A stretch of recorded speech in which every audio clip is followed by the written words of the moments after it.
Hi, welcome back guys. This is your friend, the What If Guy, back with another fanfiction. This is the first part of What If Issei's Harem dream became true. Now before starting, please give this video a like, and subscribe to the channel if you want more videos like this. Now let's get into the fanfic. There are certain irritating tasks that befell all rulers, even for one of the four great Satans, rulers of the underworld. Surzech Lucifer wasn't normally one to conform to stereotype, but on occasion even he would curse paperwork. Doubly so, for being the only responsible ruler out of the four. Adjuka tended to focus on his inventions than his job. Falbium considered being lazy an achievement, and Seraphal was too busy being a magical girl to be a Satan. And as for him, well, being called the Satan, the devils will end with behind some closed doors isn't exactly endearing. It was a damnably seething title, just because I care about HMPH. I wonder how many of our subjects take a bit of time a day to mentally scream in horror at realizing that yes, these are our leaders. A sardonic smile tugged at his cheeks. Surzech returned to the stack of papers on his desk. He had reached the annual assessment reports for devils living in the human world.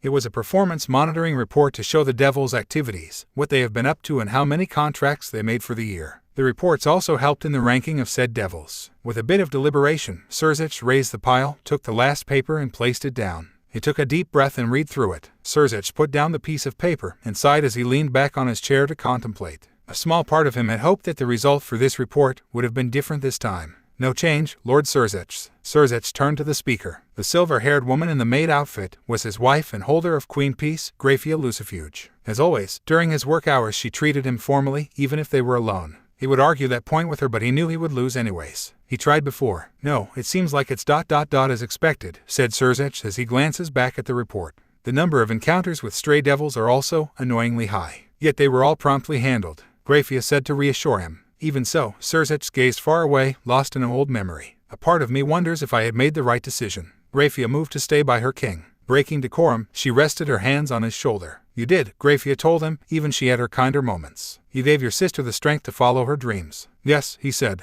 Now I hope those dreams do not damn her. The annual assessment report was for Surzech's little sister, Ria's Gremory. The report held many pieces of data about the outgoings of the Gremory heir since she started living in the human world for the past 2 years. Yet the one line that was the source of all problems was total number of human contracts, 1. Surzech gave the report another look before putting it down with a sigh. Well, he began in a carefree tone as he stretched his muscles from sitting for too long. The rest of these aren't that interesting, so I think it's time for a break. The great Satan moved to get up, and the hand on his shoulder placing the lightest pressure stopped him. Please get back to work, Lord Surzech, his queen said in a soft voice. Why, he said lazily to her. As the Satan, I don't have to work if I don't want to. Because my lord, she began with a coy smile. Our shared rule, I do not work if you don't. Surzech sighed dramatically. So, I do not get to taste you delightful cooking. Your revitalizing tea. What about our son? You would not work for him. Milikas will always get his meals on time, my lord. Either by my hands or one of the maids I trained. But as for you, my lord, only I'm allowed to handle your meals. Well, I might forget. Her smile had a knowing look of one who held all the cards. And why are only you are allowed to make my meals? He played at whining. It is not like an assassin could really get to him with poison through such a method. Because only I get to hold that power over you, my lord. Tyrant, he mockingly cried out. Graphia hid her amusement before her eyes took a gentler look. Although I might forget for myself as well. After all, it is a shared rule, she calmly added. Surzech looked into his wife's eyes. They always held the same message. Keep going. Very well. He let out a large breath. He grasped her hand on his shoulder with his own and kissed it. I suppose I would be a poor husband to starve my wife. Truly, I married a most devious serpent. Graphia stepped back, bowed and moved to make tea for her king. By your leave, my lord. Her retreating back hiding her small smile. Surzech watched her leave with a content glow in his chest. As she closed the door behind her, he rolled his shoulders, gave a last look to the report on Ria's and went back to his work. Let this year will be a quiet one. Surely there can be moments of peace between each storm, right? For one high to Issei, today had been the greatest day of his life. He, a proud pervert whose parents have given up on him ever providing them grandchildren, had gotten a girlfriend. Not only that, but a cute and lovely one.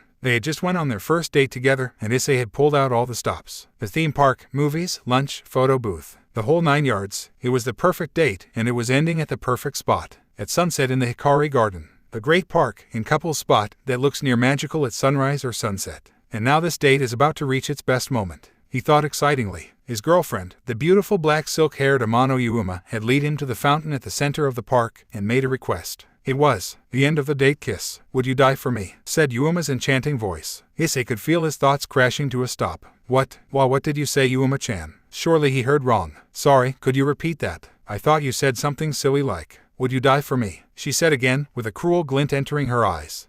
That's not a good joke, Yuma-chan. Issei tried to play off her question casually, yet couldn't shake off the feeling that something was wrong. Suddenly, black feathered wings sprouted from Yuma's back. Her clothes were torn to shreds and reformed as latex bikini from an S&M collection, finishing the look with fetish black boots. Before him stood his girlfriend, looking like a sassy angel of death. Issei couldn't help but be scared and turned on at the same time. Thankfully, his self-preservation had kicked into higher gear, barely, than his lust, and he stood on guard. I had fun today, like playing house with a child. She raised her arm to the side and light gathered to form a spear in her hand. But it's time for you to die. You are a threat to us and can't be allowed. Hi.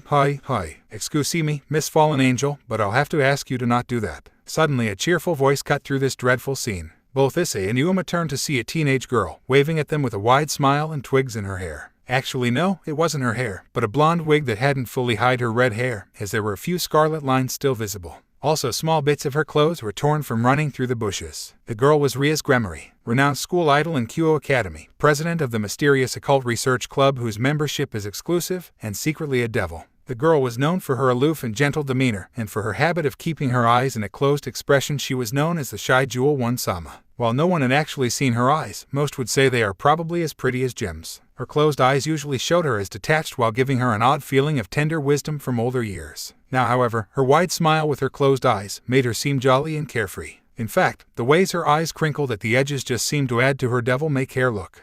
Senpai, hair. Issei struggled to react to his bizarre situation before pointing to his senpai's hair. His image of her idol self was slowly crumbling in his mind. Oh, thank you, Hayaru-kun, she said, with the words thank you in English, as she brushed off the twigs and straightened her wig to face Yuma. The fallen angel, Yuma, finally shook herself from the odd arrival and gritted her teeth in annoyance as she addressed the new disturbance. I don't know who the hell you are, little devil. You look weak, a stray maybe, she said tauntingly. I don't have time to deal with you. Lucky for you I'm busy, but if you don't get out of the way, I'll kill you too, said Yuma with a sneer as she focused again on Issei. Oh, that just won't do, Miss Fallen Angel. Relationships don't work like that. You can't kill your boyfriend at the first mistake, even if he is a boob-obsessed pervert. Issei felt like he was struck with Ria's words. You need to talk these things out and explain your feelings. Besides, this is the first date, he couldn't have cheated already. Issei immediately looked up at that comment. I never would have cheated on Yuma-chan, he said hotly. Well, can't you think of anything you did during the date? There has to be a reason she's going yander on you. Ria's turned to the boy. Of course not. I was the perfect gentleman. Well, I did look at her eye a few times, but I was very gentlemanly about it, the pervert courageously admitted. The fallen angel looked at the two in front of her in confusion from the conversation's derail, before her annoyance with this situation rose up. Would you two idiots shut up? You honestly think I give a damn about this human? Why, Yuma-chan, Issei said hesitantly as he stepped back. Why, what do you mean? You know, you don't have to be shy about it. While that tsundere act is cute, you have to know when to be honest. Enough. The black-haired girl cut off Ria's as she leveled her spear toward Issei. There was never a relationship. I simply pulled him out here to kill him. The rest of this so-called date was just for my amusement. She smiled cruelly as she saw Issei's hurt look. She felt glee at his misery. So, your intentions along was just to kill him. That's it. No love, nothing. Ria's cocked her head, her lips holding a crooked smile. Yes. Now, you. Shut up. And you. She brought her arm back. Can die. The spear of light was thrown at Issei. It was in front of him in an instant, and Issei almost began to see his life flash before his eye when, slam, faster than either human or fallen could follow, Ria's had appeared before Issei with the spear of light embedded in a tree nearby. Ria's fist was smoking from the impact and her movement had torn the wig away from her. Red hair, the fallen said as the gears started turning in her head. She knew of only one devil with red hair in his area. Her eyes widened in recognition as the energy was till now was suppressed was open to her. She had thought it was just some random low-class devil that she can deal with later on. Now that Yuma could feel her energy, along with her hair, she could identify her. The high-class devil, heir of the BGMI devil family and whose territory was Kyoto City. The BGMI heiress, the fallen said with an annoyed growl. She hadn't intended to attract the attention of the devil of this territory. Hell, how the FCK did she even find me? Yuma had made sure to hide who she was till just before the moment she planned to do the deed, so she could lure the human away from any eyes. Why yes, nice to meet you. Now, since it seems you are here to cause trouble, I would like for you to leave. As if. Yuma smirked at the BGMI devil's word. It seems she was either a pacifist or maybe a weakling coward. Either way, I'll get what I want, even if I have to go through. Crack boom. The fallen felt the demonic energy in the air. Before she could act, lightning slammed in the space front of her, and its power and resulting explosion threw her back. My, you are quite the impolite fallen, aren't you? From the tree line to the left appeared a black-hair maiden in a ponytail with a yellow ribbon. She was Hajime Akino, the other idol of Kyoto Academy, vice president of the Occult Research Club, and Ria's close friend.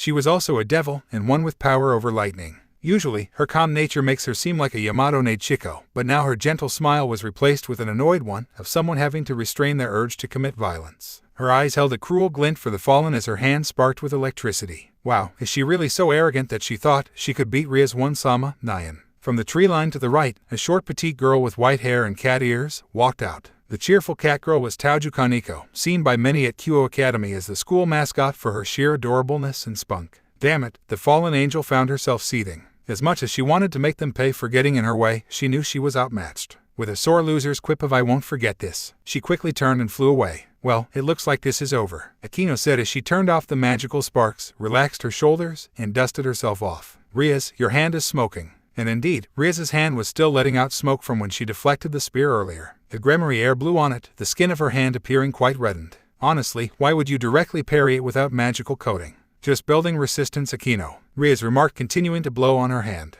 That is not how it works, and you know that, chided Akino. You never know, Akino. Gasper. Rias broke off from the conversation and turned to wave to the top of nearby trees. Did you get all of that? Squeak, squeak. Issei let out a gasp as he followed Rias's line of sight to see a group of bats nest at the top of the tree. They became visible, turning back to their natural color of black and gray after being camouflaged like chameleons.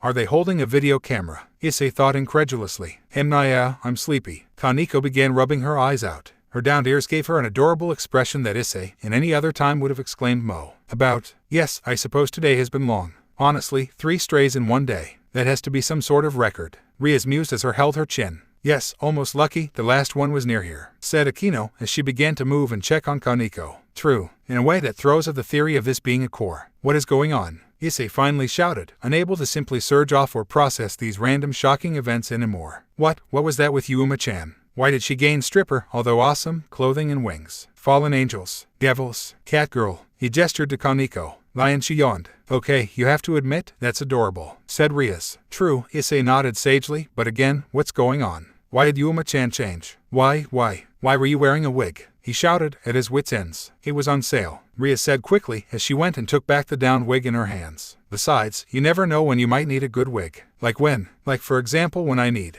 Him. The devolving argument was thankfully interrupted by Akino's loud cough. Perhaps we should have this discussion in a much calmer setting. Kyo Academy is a prestigious school, well known for many reasons: its history of successful and well-educated female graduates, its high standards and difficult entry requirements even after becoming co-ed, and of course, its ability to help all its students pursue their creative or athletic talents. Kyo Academy was fully capable to funding tens of clubs and supplying them with the best equipment and learning environment. The Occult Research Club held such prestige of its own that it had an entire building all to itself. Why, it was even away from the normal school facilities, giving it that mysterious old-school building feel to it. In the face of this exotic presence, Issei could only say, "This is a shed," he said, from his place on one of the 2 couches as he looked around the place. A large one, true, but it looked like a giant building from the outside. Why isn't it a giant building inside too? What happened to the giant building? He gestured to his surroundings in confusion. The shed was surprisingly well furnished inside. The place seemed divided into 3 parts. At the right were the TV, gaming console, and other entertainment materials, as well as some chairs. In the middle was Rias's desk, chair, 2 couches, and a table between said couches. Then to the left there seemed to be a very large wardrobe with sliding door, next to a closet. There was a large window behind Rias's chair, with smaller ones to the side, and ones next to the entrance door. Next to the entrance door on the right and near the living room area was a small kitchen area. All in all, it felt like a homely 2DK, but not what one would expect from the infamous and supposedly well-funded Occult Research Club. Budget cuts, said Rias. She was sitting in her large office chair, her elbows on the desk, her fingers interlocked and her head resting on them, still holding to her cheerful, closed-eyed, near-cat smile. Like the actual cat girl who was sitting on the opposing couch enjoying baked goods, tea and scones. It's gone, said Akino as she was making tea for everyone, although she seemed to have passed the number of people who would require the drinks. Why did she make 10 cups? Issei thought in confusion. What do you mean by gone? He watched as she gave him 1 cup, another for Kaneko, 2 for herself and the rest for Rias. Why is Rias-senpai getting 6 cups of tea? Rias took 1 cup, brought it to her lips. She took in the brew's fragrance, elegantly enjoyed a small sip, then downed the whole thing. That's not how you drink tea. Budget cuts, said Rias as she placed down the cup and took the next one. We had to downsize the club's facility a bit due to a few financial incidents. Akino seemed lost in her thoughts, a bit pale and wide-eyed, like remembering something horrible. Quickly that look was gone. I'm imaging it. Budget cuts, Rias nodded. Wait, how did she get to her 4th cup? How can budget cuts cause you to sell so much of the old club building? And why doesn't it look the same outside? The outside is an illusion, as it would be difficult to explain where the old building went. As for said budget cuts, well, our president, Aquino, gave Riaz a deadly smile. Has some exuberant spending habits, thus we were forced to take some desperate measures. Aquino had grabbed one of the tea set's forks and slammed it where Riaz's hand was heading, which was to her own second teacup. She's done. Issei saw that all of Riaz's teacups were empty. Aquino, Riaz gave a hurtful cry at the seemingly active betrayal as she held her hand to her wonderful chest. Riaz, Aquino drew out the word, flashing her a wide full-teeth smile. Unlike you, I need this to calm down and relax. Don't touch my tea. Minya. Kaneko let out a loud sigh as she finished her tea. Aquino one Sama's tea is the best. It's refreshing, has perfect temperature, tastes delicious, cures status effect and give +10 to stamina and fatigue resistance. It's an RPG drink. Issei wanted to shout. You have been spending too much time with Gasper, Kaneko-chan, said Aquino in a motherly way, with her hand resting on her cheek. On the other room was the last member of the Occult Research Club, an odd, beauty that confused many students at Kyo Academy and made not a few of them question their sexuality. Gasper Vladi, a boy who had such an impact on the student body that he received hundreds of love letters from girls and boys, although he always seemed to vanish before anyone could receive an answer. His presence was such a controversy that the school elected to build him his own bathroom, rather than deal with the potential fallout of having him choose which gender bathroom to enter. He's also an honorary member of the cosplay club and the drama club. Why his role as Juliet in the famous Shakespeare play was moving in many ways. Currently, this infamous school idol was playing video games in a cardboard box, as in a literal cardboard box. He was following the conversation while playing his game. Issei, however, decided not to focus on the lovely boy, as Gasper's shy blush upon being caught looking at them had made Issei feel uncomfortable and asking himself questions he would rather shoot down than think too deeply about. Whether Gasper falls under the law of Oppai, to be admired and groped, is not something he would like an answer to. Thank you very much. Indeed, said Riaz as she drank her tea. Issei quickly focused back on the gorgeous redhead. Wait, what? Issei blinked at this oddity. Didn't Riaz finish her tea? He looked around for a bit, maybe there was an extra cup. Before shrugging it off, it wasn't the weirdest thing he saw today. He raised his cup to his lips. What to find it empty. Riaz, Aquino said. Don't use high-level magic for childish tasks. Riaz drank Issei's rightful brew with a pout. Issei, however, rather than focus on this humorous exchange, focused on the important detail. Right, magic. Of course, with everything else that happened. Issei found his thoughts turning to Yuma and what had transpired. His head lowered in contemplation. Why did you want to kill me, Yuma-chan? Didn't you like me? Did I make you happy? Noticing their guest's frown, the president and vice president straightened themselves. Issei began, raising his head. Gremory-senpai, everyone ... Can you please explain to me what's going on? Yes, Riaz said, her tone lower than its usual octave, showing a more caring side to the scarlet-colored devil. I suppose you are owed some answer, Hayatu-kun. It is time I introduced who we are and what you have gotten yourself into. Riaz's voice turned serious. Aquino and Kaneko moved to stand behind Riaz on either side of her. Gasper paused his game and left his box to stand next to Kaneko. Riaz took on the Gendo pose once more and spoke in a firm voice. Hayatu Issei, I would like to introduce ourselves. I am Riaz Gremory. I am Hajime Aquino. Taoju Kaneko, Nyan. G. Gasper. Vladdy, stop blushing like that. We are the Occult Research Club and all of us are. At once all the member of the Occult Club sprang big bat-like leathery wings from their backs. Except Gasper. He cutely and frustratingly enough had little bat wings. Succubi. Issei's eyes widened in surprise and eminent joy. All standing club members stumbled in their place. Even Gasper. He asked after a moment. Especially Gasper. Hey, shouted said boy in surprise, hugging himself embarrassed, in a very adorable way. Isn't he a boy? He's the exception that proves the rule. Aquino proceeded to facepalm before stopping and moving to the table in front of the club president's desk that held her second cup of tea. She downed it in one shot. Okay, now that I don't have a headache anymore. Riaz, she gave her friend and club president a stern look. Hayatu-kun deserves an explanation. Stop playing around and act responsible. Owa, said two let-down voices. Aquino, you spoil sport. So ... you're not succubi. Both Riaz and Issei pouted in disappointment. On the side Kaneko quietly snickered, while Gasper was still blushing in mortification, but watching the scene. All four club members pulled back their wings, vanishing them. Someone has to be. Aquino then turned to Issei. Do you know that the earliest depictions of succubi were monsters that tricked men and then killed and ate them? But, Issei looked deep in thought for a moment. What if it had been a ruse? Something people who were against succubi came up with, to scare guys off during those old times. Like the church, he hypothesized. Or angry housewives. He added after reflecting.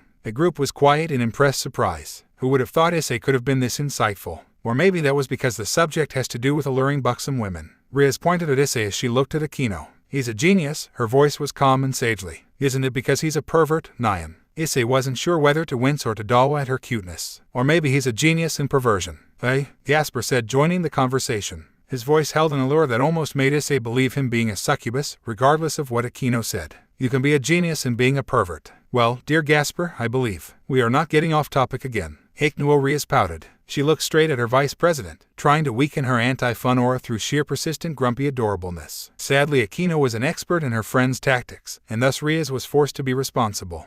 Okay, Rias said after a defeated sigh. Hi Adu-kun. Hi, Issei answered like soldier being called to attention. The truth is we are devils, Rias said in dull voice. Then she stopped, waiting to see Issei's reaction. Ahem, Aquino coughed. And no, we don't take people's souls. Rias internally cursed, having her fun taken away again. Issei's reaction would have been so amusing. Okay, said Issei, as she tried processing what he heard. Ahem, Aquino coughed again. Oh, except Gasper. He's a vampire, Rias said with her usual energy this time. Uo, Issei looked at Gasper in surprise, which just caused the effeminate boy to blush at the attention. So which parts of myths about you are real, since I'm pretty sure you don't sparkle? Ah, hi. Gasper hesitated a bit before he found his words. Well, the drinking of is real, and we get some power from it. Pooh. Normal vampires need it to survive. Also yeah, sunlight is bad for normal vampires. Oh, that must suck not being able to walk in the da. Wait a minute, I saw you around in campus, walking in the sunlight just fine. Gasper had a wistful look. I'm half vampire, so I don't have problem with the sun, or even need to drink that often. Ah, lucky, Gasper winced at that comment, although Issei didn't notice. Wait, Gremory-senpai was talking to some bats at the park. Issei left the question open for the cross-dressing vampire. Ah, that was me. It's a vampire ability to be able to turn into bats. Some can even turn into fog, but I never managed that. His voice became lower as he described his deficiency. Don't worry, Gasper, encouraged Rias. We'll get right on that when we have some free time. One-sama, the petite vampire responded in awed adoration. Me, One-sama, said Kaneko. My feet are starting to get numb, can we sit down now? No, Kaneko, we are not done expositioning yet. Aquino and Gasper let out an exasperated sigh. Wait, as Issei looked, he noticed the club members were still standing all this time, strategically behind Rias on either side. Have you seriously been letting them stand all this time, just for dramatic effect? Of course, Rias exclaimed proudly. She didn't even deny it. Then, Issei gained the club's attention again. If you guys are devils, and Gasper is a vampire, he quickly added the last part. Does that mean there are angels, and fallen angels, he said, remembering the term Rias first used to describe Yuuma-chan. Yes, that ... is the heart of the matter, isn't it? Rias said with an apologetic smile at Issei's situation. And so Rias told him about the three factions, angels, fallen angels, and devils, about the Great War and what it cost all three races, about the biblical God's gift to mankind, how it inspired legends, and why he was targeted. The sacred gears. I see, I have a sacred gear. How does anyone, Yuuma-cha, Yuuma, or anyone know that I have it? Well, there are multiple ways. A spell to detect what type of sacred gear you have, although that's usually used after it is confirmed someone has a sacred gear, or the spell user had a hunch or was astronomically lucky when using it on a random person. There are people with exceptional supernatural sensing ability, and then it could be because the sacred gear itself was special. Aquino answered him. She and Kaneko stopped going along with Rias's dramatic flair, and sat on the opposing couch from Issei, while Gasper returned to his box. Rias was predictably pouting at this betrayal. The sacred gear itself is special, asked Issei. Yes, some sacred gears have powerful beasts sealed within them, and as such cause their user to, at times, have said beast or characteristic, replied Aquino. So what you're saying is, I smell, yep, of dragon, Nyan.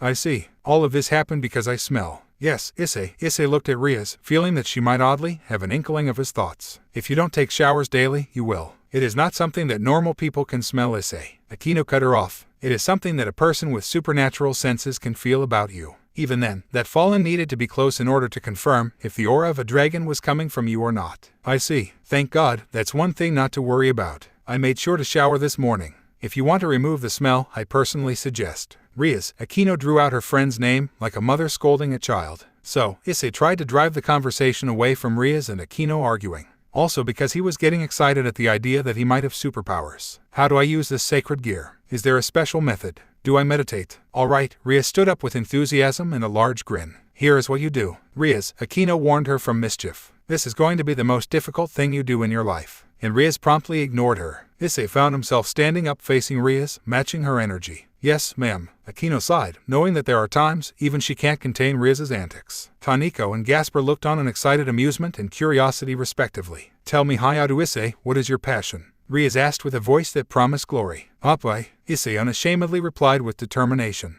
What do you dream and yearn for? Oppai, What lies in your heart? What is this stupidity? Akino muttered quietly. Apply, then call for it, Issei. Imagine it and call for with all your will. The apply that will bounce the heavens. Rias thrust her hand, pointing up to the sky. Issei followed Rias's motion, imagining them with all his might. The apply, the perfect apply. The balance of tender softness and firm hardness. The apply that faced the harshness of life, yet remained delicate and firm as a supporting beam for the hopeless. The apply that could engulf a man in the sweetest of hugs and give them a safe place they could truly call home. He cried out for it from the bottom of his heart, and for his powerful desire, it manifested. His sacred gear, of course, not the boobs. For a moment, Issei thought he heard a drowsy voice, but he ignored it as his imagination for the transformation that unfolded. Emerald light burst from his left hand, illuminating the clubroom in its extraordinary glow. A red gauntlet materialized on Issei's left arm from motes of red light. It held a green gem placed on the back of his hand. The gauntlet covered Issei's left arm up to his forearm, with curved yellow spikes coming out near the end, on both sides of his forearm.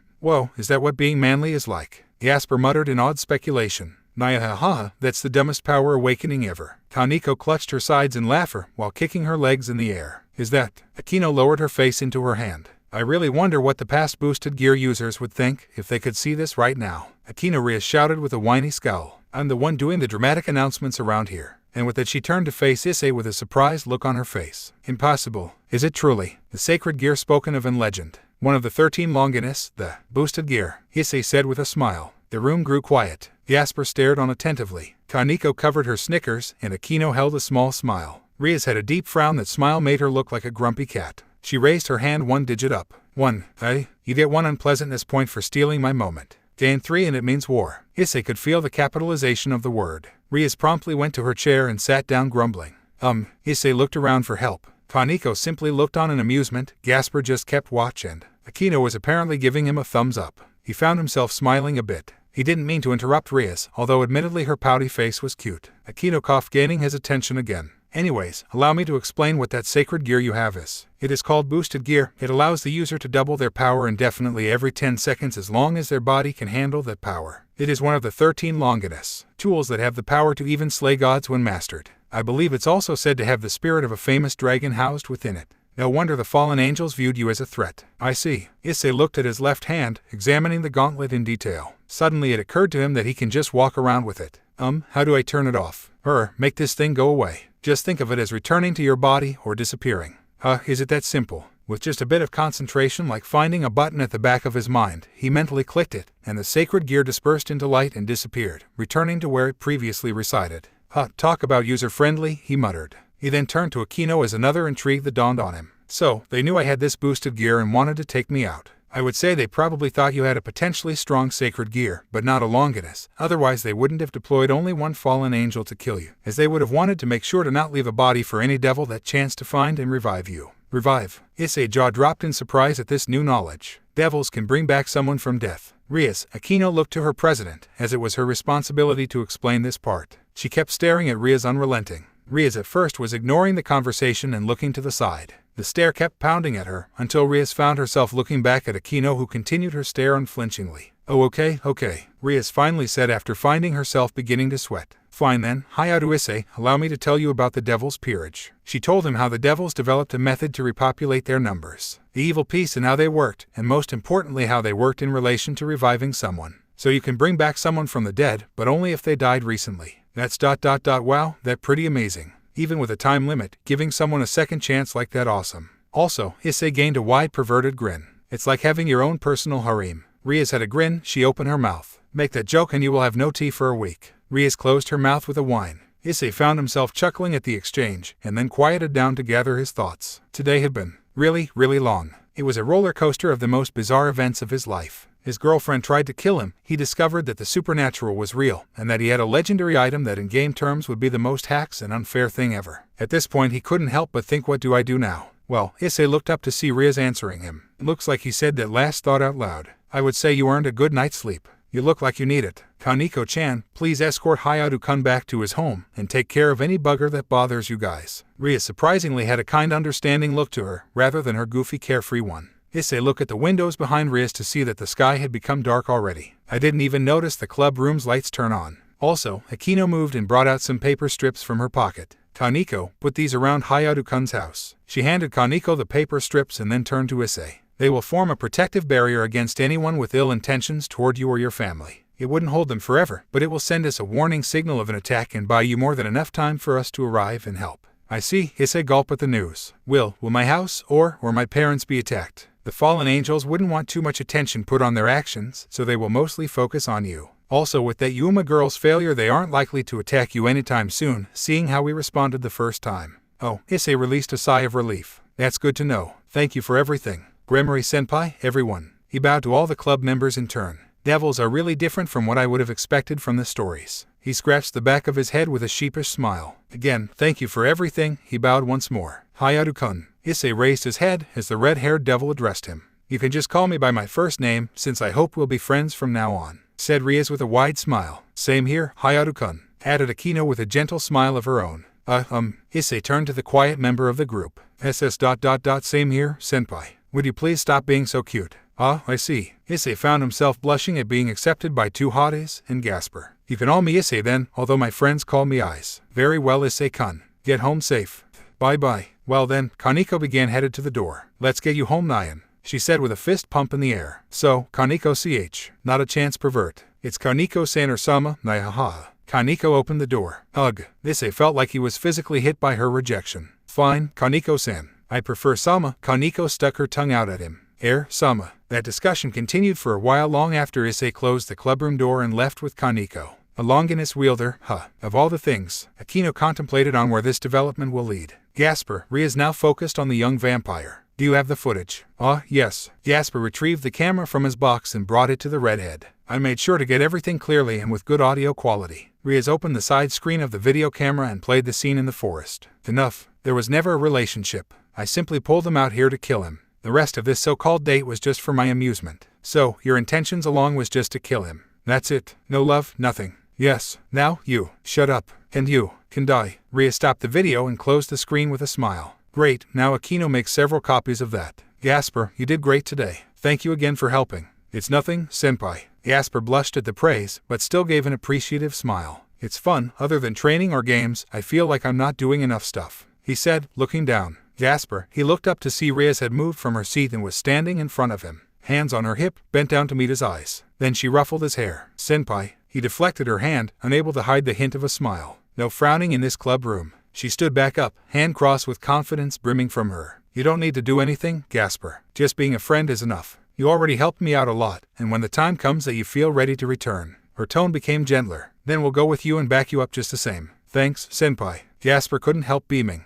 Akino found herself smiling at the exchange. So, she began as she examined the footage herself and prepared to leave for her task. Should I expect Issei-kun to join our club in the future? Well, Rias moved back to her chair, throwing her weight upon it while Gasper returned to his game. Maybe. I can't exactly predict the future, nor can I expect to be able to protect him 24/7. Should he agree to it, I will train him so that he can protect himself and his family, maybe even have him as part of our patrol group. Who knows, if that works out and word spreads that a dragon is guarding Kyo City, maybe that will deter some of the less dumb stray devils. The reputation of a dragon would definitely be seen as scarier than the lowest-ranked devil in history, wouldn't you say? Rias said with amusement. I see, the black-haired devil nodded. And if he just wants a normal life, I'll try to appeal to his sense of adventure, and if his answer is still no, well, we have been looking after this place just fine for the past 2 years, I think we can manage. Rias replied nonchalantly, and if he wants to be a devil to get a harem. That got Rias's attention as she held a faraway look, really contemplating the possibility. I guess he'll be joining the student council, said Rias with a nod.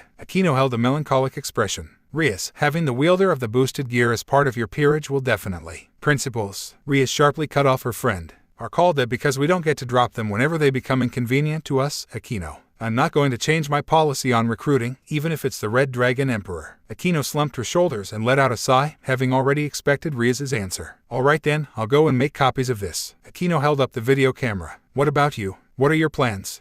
Rias stood up. I'm going to meet my bestest bestie. Rias threw her hands in the air as she held her wide grin. May she rest in peace. Akino placed her hand on her chest in mourning. Sona-chan's not dead.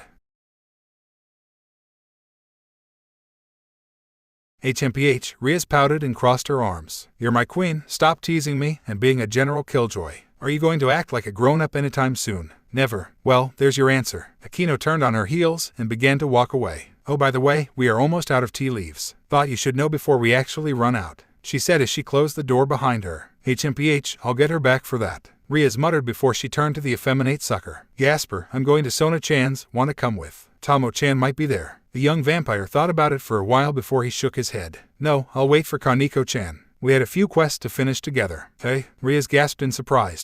Aren't you gonna wait for me? I thought we're taking down the Lich King together. Riaz looked like someone killed her puppy. Not for WoW, we have a league campaign that we have been doing. And you didn't invite me. Truly betrayal stung deep. You were busy, senpai. Ugh, Riaz looked to the side. How about the next one? Gasper pushed his attempted to cheer his senior. Alright, Riaz nodded firmly. Next time then. Bye, Gasper. Riaz waved wildly as she left. Gasper thought of the eccentricities of his friends. The past year and a half had been one of anxiety, excitement, fear, exertion, and even content. Bye, senpai. Maybe one day he'll go back home to fix things. For now, he turned his game back on. Time to become the new Dracula. MUWAHAHAHAHA. God, that's embarrassing. Taoju-chan. No. Kaneko-chuan. No. Kaneko-chama. No. Kaneko-kun. You're only 1 year older than me, Nyan. Kaneko-tan. Do you like having balls? Yes, ma'am. Issei shouted as he covered his groin in fear and imagined pain. For the 10 minutes he had been arguing with the young cat-like devil about which form of address to use for her. Along the way, she had decided that Kaneko-san was boring, and demanded that Issei only calls her Kaneko-sama for allowing him to talk to her. He's been trying to convince her to change that, but so far no such luck. Look, I'm just not calling you with Sama, Kaneko-san, Issei said, in his attempt at an authority tone. Kaneko held up her fist to him with a sly look. Rock, paper, scissors. Issei narrowed his eyes at the challenge. He rolled back his sleeve and readied his good arm. I'll have you know, I was the champion of this game in elementary school. I'm sure every elementary kid shakes at the mentions of your name at schoolyard games. Huh, you may joke now, but by the end of this, you'll be calling me Issei-sama. Kaneko gave a mocking grin. Rock, paper, scissors. They said at once. 5 minutes later. The best T21 out of 19. Issei said near tears. The champion of Asaku Elementary School, beaten by his kuai. Why, you're cheating. You have to be. You haven't been even looking for the past 3 games. No one likes a sore loser, Nyan. But come on, I didn't win even once. No one is that good or lucky. That's because I was cheating. You just said you didn't. He cried out. No, Kaneko began in a condescending tone. I said you're being a sore loser. I never said I wasn't cheating. I have super senses. I can tell what move you will make before you make them. What? How is that fair? You're the one who challenged a devil thinking their normal abilities are the same as a human, Nyan. Making assumptions like that come back and land you on the rear. Kaneko continued on her way, with a satisfied smile and giving a sagely nod to what she just said. Fine. Lesson learned. Issei gave a long sigh, realizing he underestimated the petite cat girl, thinking the game he was familiar with would be an easy win. Now let's hear it. Kaneko cocked her head in Issei's direction, a smug smile on her face. Mumble. Louder, Issei-chan. I am your humble servant, Kaneko-sama, he said in a recited tone. And Issei started tearing up. And per your orders, I will not look, say or do anything perverted. He actually began sniffing from his runny nose. For a whole week, and then Issei broke down crying. He should have quit the game while Kaneko's only demand was adding the Sama suffix to her name. Now, he must call her that as well as give up his passion for a week. He even agreed to burn his current porn magazines. He had been a fool to accept those terms. Truly, she's an evil devil that preyed on his innocence. Witch, demon, devil. He cursed her with all his resentment and oncoming frustrations. Of course, I'm a devil. Fear me, mortal. I came to take your porno mags away.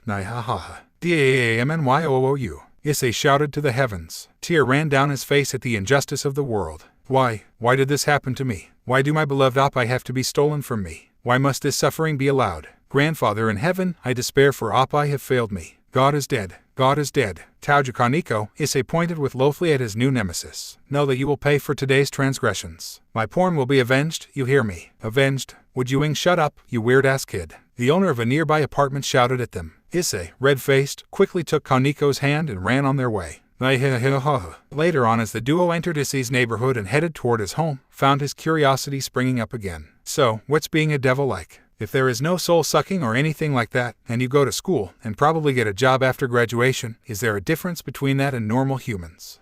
There isn't much of a difference if you think about it in a general sense, Nyan. Kaneko placed a hand on her chin, in deep thought as she looked toward the night sky. She could make out some of the stars past the light pollution of the city lights. We have our own society, culture, history, and wars, just like humans. Physical-wise we are stronger, but affected by light, so weak devils will feel sluggish in the day. We age slower once we hit our prime, even then our lifespan are pretty long, Nyan. Really? How much? Well, they can't live that much longer, right? 300 to 500 years probably, maybe 1,000 for the higher classes. Well, a low-class devil lifespan on average of 5,000 years, said Kaneko as a feel mischief came to her again. FF 5000. he cried out. Yep, and you double that for each class up.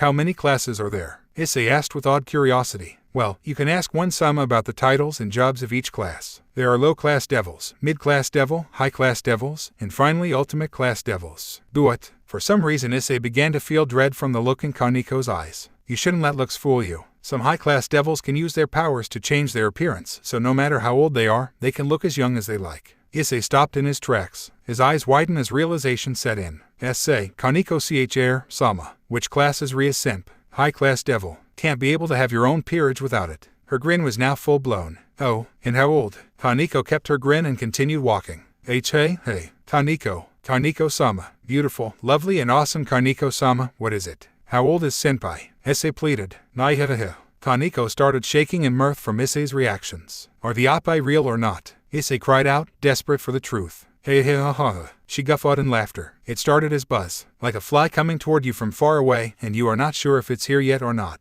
They are supposed to be a premonition, a sign that Sona had gotten used to, that meant something. Annoying was on its way. She didn't always catch this sign, either because she was busy with something else, didn't listen fast enough, or because she was simply tired of a long day of coordinating with Rias to trap and bind 5 different stray devil till the order for their disposal had arrived. I swear those barons and counts had to have been working together to give so many conflicting orders. The 5 stray devils didn't enter Kuo City at the same time. One baron gave the order to kill another devil that had yet to enter the city. The count sent the kill order for one that had been captured, but didn't do so right away, so they had to keep it contained while dealing with others till the order came. Then there were the 2 barons, each of whom gave the order to kill one of twin stray devils, but no, they didn't give clear enough details to know which twin till both kill orders were given. Until then, they had to deal with 2 stray devils with bishop pieces that could supplement and empower one another. And of course all 5 had to be mid-class devils, with 2 nearing high class that were all mistakenly reported as low class. Sona gritted her teeth in memory of the first encounter. It's not like she expected them to be weak, or for 1 or 2 to be mislabeled, but all. They will all pay for this. Someday, they will. Her peerage took care of 2 of the 5, while Rias and her peerage dealt with the rest. At least we now know who else wants to screw us over. While stray devil hunt are pretty straightforward, Rias surprisingly tended to get the political cases. A devil that might have someone in a high position, or one who held an important secret, or simply one who is well connected. They couldn't kill them haphazardly, lest they end up facing charges in court order to killing an innocent and important peerage member whom we absolved. It was all pure bullshit, but they had to deal with it. And of course, Rias being the ever-vigilant and high moral holder that she is, she wouldn't simply let stray devils run around in her territory lest they harm someone. No, she instantly acted on them, so there wasn't even a chance of those stray devils preying on anyone. It was a good prerogative. It showed that Rias is a good governor, and it sent a strong message that her area isn't one anyone with ill intentions or inherent danger can walk into without severe consequences. Doesn't mean that having to deal with all these irritating games aren't a pain in the ass. Another frustrating thing was how all the kill order were forwarded to Sona, thus Rias couldn't act without Sona's consent. Unofficially, all it took was a phone call or a communication spell to Rias. Officially, she needed to write an entire report to each and every single lord or lady on why she had asked another devil and their peerage to help with a task assigned to her. Salos, Nabrius, Barith, yours, now along with the others, are added to my shit list. When I become head of the Citri family, I swear I'll. The buzzing was there again. It felt familiar, like it meant something. Something that she had to do. Something that, her instinct screamed at her. She could hear the beginnings of an echo of music in the distance. Oh, no. On Sona's desk, to the far right was a large red button. It is one that is hidden by weak illusions, as it was meant to be invisible for normal people. Sona instantly slammed her hand on it, activating her security and anti-Rias systems. It was late and all the student had went home, she was sure of it. While the trapdoors, magic seals, summoned monsters, and other mechanics wouldn't stand a full-powered blast from the power of destruction Rias had, long ago Sona got Rias to promise to never use it during these exchanges between them. Thus if Rias was beaten or stopped in her tracks, she would leave Sona alone, and come to her with whatever problems she had the next day. In the morning, when all the students were there, and Rias cannot ask for favor that was too big and too crazy, and Sona could have a break after a long day without Rias's nagging her. While all of this might seem excessive, Sona really didn't want to deal with Rias at the moment. Seriously, how is she not tired after today? We had to hold some of those devils and seals for 20 hours. They had to rotate shifts, make excuses at school, and even use illusions for some meetings. For the whole student council, plus the occult club to be absent on the same day would have been far too suspicious, especially that it had happened last week. And Rias unaccommodatingly didn't like using hypnosis on humans unless it can't be helped. Please, please, please fail this time.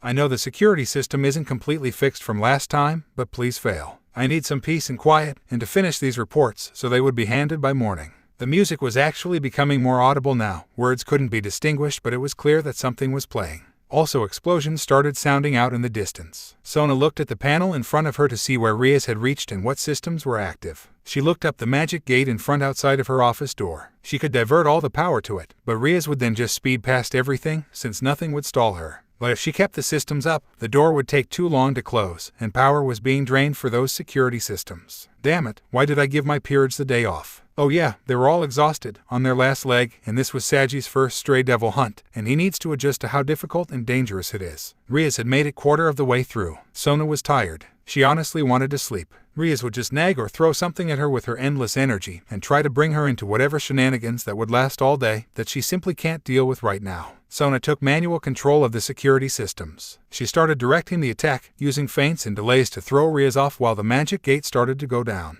She fed its activation the minimum energy while focusing the rest on stalling Rias. She didn't use the illusions. Rias would simply be able to tell by the magical energy that they are not there. Throwing objects within illusions was also useless since Rias doesn't even use her eyes. Freaking senjutsu bullshit. What Sona could do, however, was confuse Rias's magical senses while creating a roadblock. She made the trapdoors and secret guns and cannons attack her while she brought one wall down to block her paths. Predictably, Rias evades the guns and cannons, gathered directed magical into her fist and broke through the wall, only to see the floor leading up to Sona's office was removed, and what was left was a deep pit with teleportation seal filling the bottom. Instantly, Rias spread her bat wings and took to the air. Sona smirked. The floor was returned, and then the walls and ceiling were charged with lightning magic, while a laser grid manually controlled by Sona was fired from those walls, floor, and ceiling. Rias quickly set to flying and maneuvering through the crazy targeting laser. These ones were like the movies, meant to set off the alarm, but strong enough to cut through steel. Rias of course didn't focus on her durability, but her speed, and poured her demonic energy into her wings. While Sona controlled and maneuvered the laser grid with one hand, with the other she was giving instructions to the rest of the systems down the path of Rias to create a gravity field.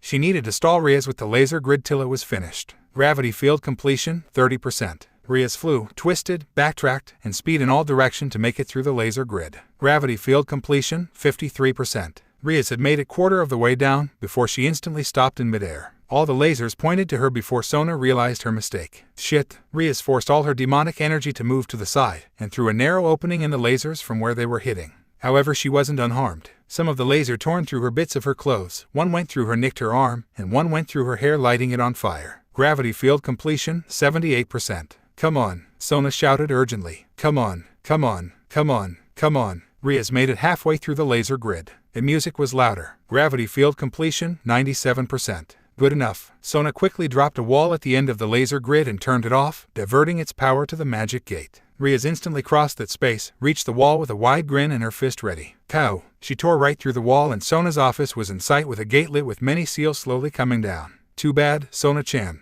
Rias flew forward. Sona was despairing, and oddly beginning to make out the lyrics to the music she had been hearing. I'm gonna shoot you down, yeah yeah. But then the lovely words appeared on Sona's monitor. Gravity field completion, 100%. Yes, ugh. Rias dropped to the ground, unable to keep herself flying. Quickly she diverted her energy from her wings, which she dissolved magic into her, and focused on strengthening her body to withstand the field's effect. Rias started running forward, her goal in sight. Sona left one last trump card. It was either that, or focus on speeding up the magical gate. She didn't think the gravity field alone would have stopped Rias. Click.